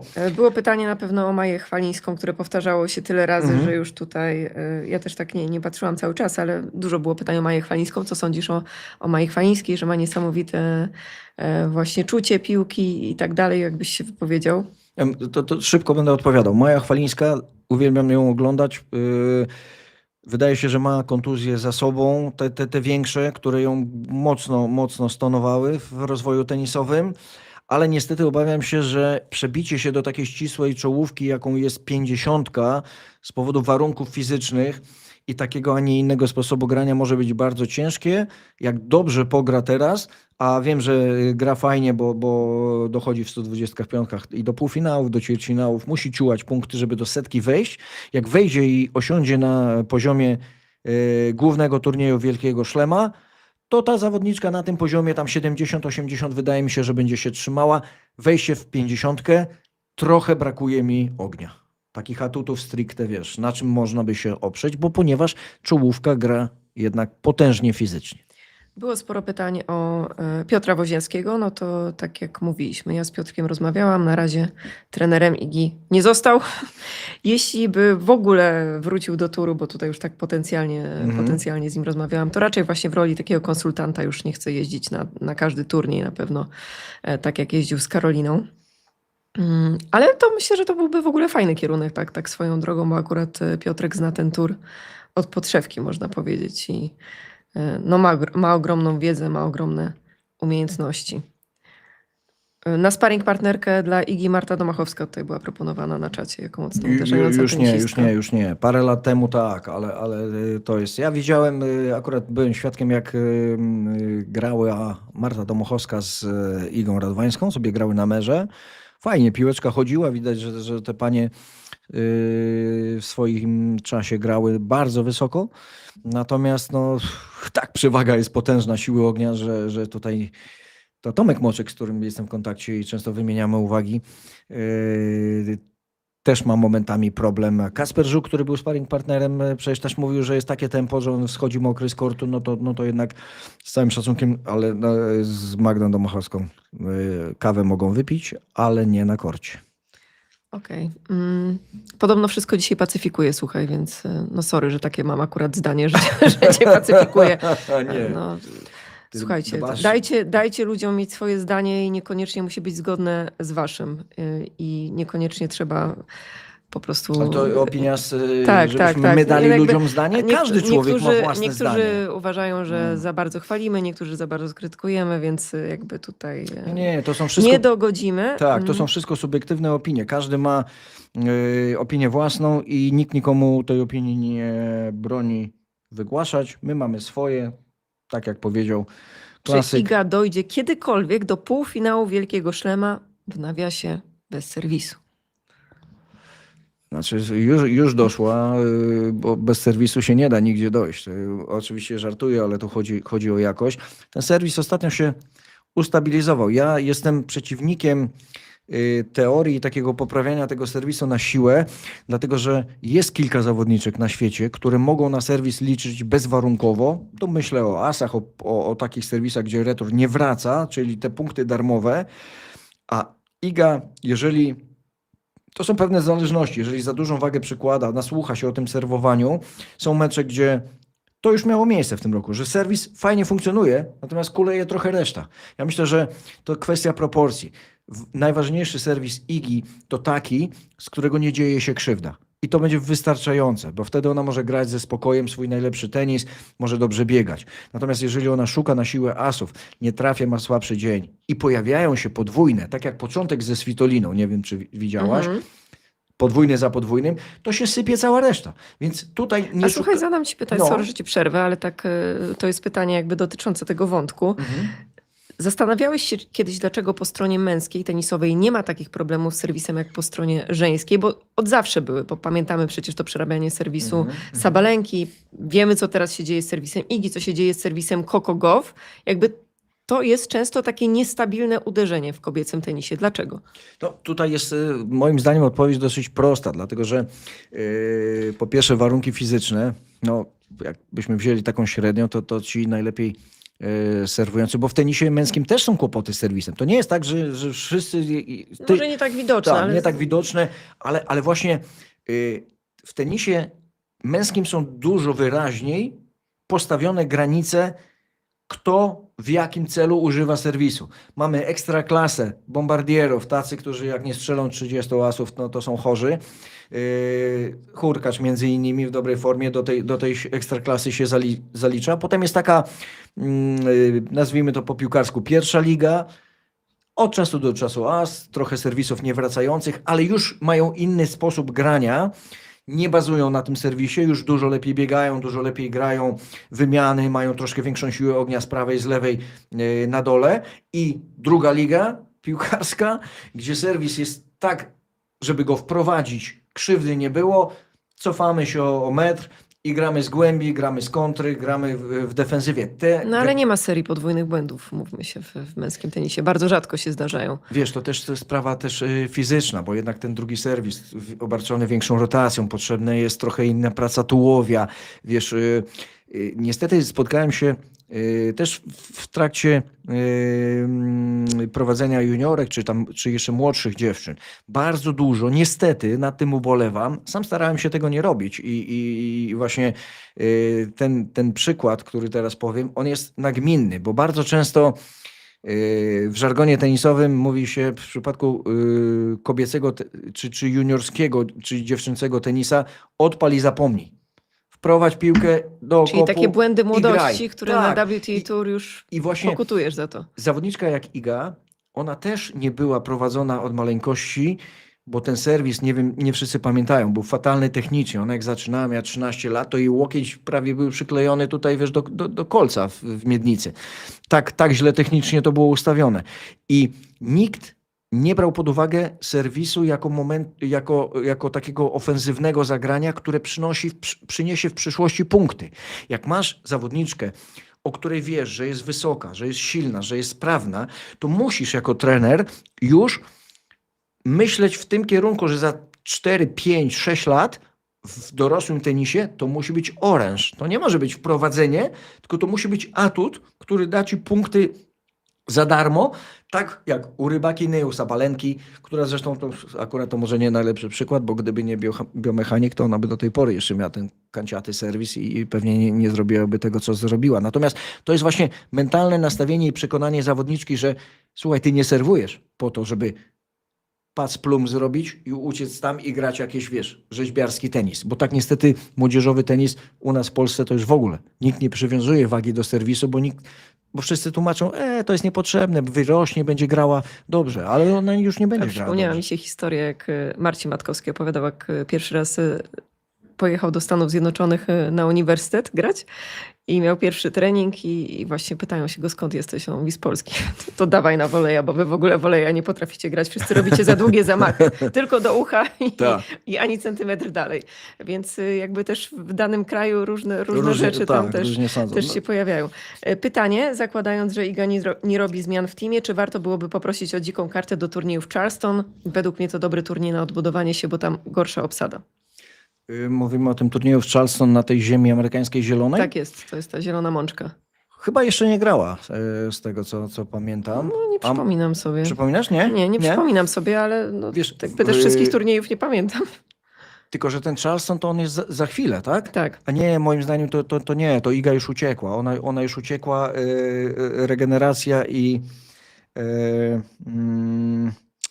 i odpoczynek. Napisał ktoś, że Iga w czasach ITF grała na zielonej moczce i wygrywała. Tam w czasach ITF, No okej, tak, ale Madziol to napisał. to No były taka zielona inne moczka to czasy. też tak powiedzmy, że trochę pomiędzy cementem a tą czerwoną moczką. Takie tutaj I jak jest warunki trochę, specyficzne. I jak jest trochę więcej wilgoci, to jest trochę takie ryzykowne dosyć bieganie. Ja myślę, że ona nie chciałaby ryzykować, tym bardziej, że już myśli o czerwonej, klasycznej mączce. Wolniejszej Tak, zdecydowanie. bo to Charleston, ten turniej, jak tam jeszcze popada, a lubi, to się robi taka zielona glina, więc to można garnki lepić, a nie grać w tenisa. Pytanie od Kuby. Ostatnie pytanie, Justynka. Ostatnie, bo... Czy czucie gry to cecha, której można się nauczyć, czy trzeba się z tym urodzić? Jak pan to ocenia jako Czucie trener? gry? No tak, mówi się właśnie o to na początku programu mieliśmy taki mały wątek dobrej ręki. Nie da się tak do końca wytrenować tego czucia, czutki, jak mówią tenisiści, czy dobrej ręki. Z tym w pewnym sensie trzeba się urodzić. Natomiast jeżeli zawodnik się rozwija i nie trenuje wszechstronnie na korcie, jeżeli młóci prawa, lewa, wiesz, jakieś schematy, bo chcemy zrobić taką maszynę do wyrzucania piłek, to on tej ręki dobrej nie dostanie nigdy. Jeżeli do treningu wprowadzane są elementy, trochę zabawy, trochę właśnie jeżeli gra deble, jeżeli gra nawet jako młody zawodnik, gra trochę przeciwko swojemu charakterowi, bo pamiętajmy jedną rzecz, kształtujemy zawodnika, powinniśmy, tego się u nas w ogóle nie robi. Za granicą trochę lepiej to wygląda, ale też kuleje. Nikt nie bierze pod uwagę charakteru zawodnika, jego predyspozycji. Bo jak ja mam takiego, wiesz, dzika sprawnego, to w życiu i ma inklinację do gry z przodu, to nie mogę na siłę z niego zrobić Hiszpana. Nie mogę go postawić pod płot, bo on się zmarnuje, bo się zamorduje. I tak, pod takim kątem, jeżeli będziemy szkolić zawodników, są tacy oczywiście, że ala Nadal, że będzie tam stał i rzeźbił i będzie miał z tego satysfakcję, bo się będzie śmiał w trakcie. To tak, ale jeżeli ten właśnie zawodnik, zrobimy takie uniwersalne treningi, będzie grał debla, jeszcze raz to powtórzę, i te elementy... Gierki na małe kara, tak, jakieś takie, wiesz, no mnóstwo jest tego.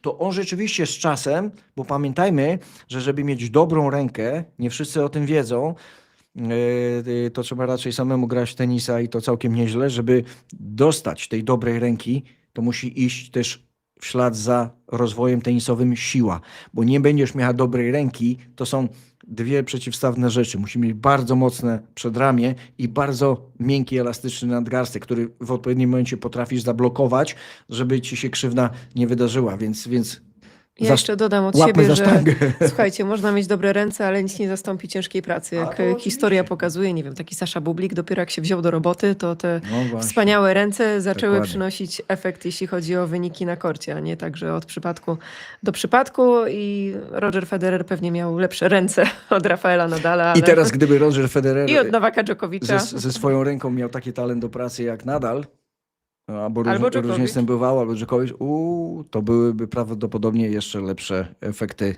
wielkoszlemowe. Tym optymistycznym akcentem i twoją puentą zakończymy. Proszę Państwa, dzisiaj program bardzo nam miło było, dużo się działo. Nie doszliśmy do 1000, koszulki uratowane, ale może następnym razem się tak wydarzy, że ten 1000 na żywo przekroczymy i wtedy te koszulki powędrują do szczęśliwców. Fajny, ciekawy program. Powiem Ci, że tak przeleciał ten czas, że już 10:02, że nawet nie wiem kiedy, jakbyśmy zaczęli przed minutą Państwa i moim gościem była Justyna Kostyra. Dzięki za zaproszenie. Eurosport Polska, koleżanka moja z biura, można tak powiedzieć.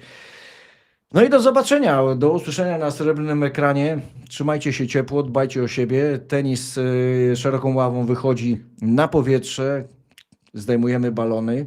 No i życzymy sobie dobrej pogody, żeby można było na zewnątrz pograć. Tego sobie i Państwu życzę bardzo. Jeszcze raz dziękuję serdecznie, Justynko. Pozdrawiamy.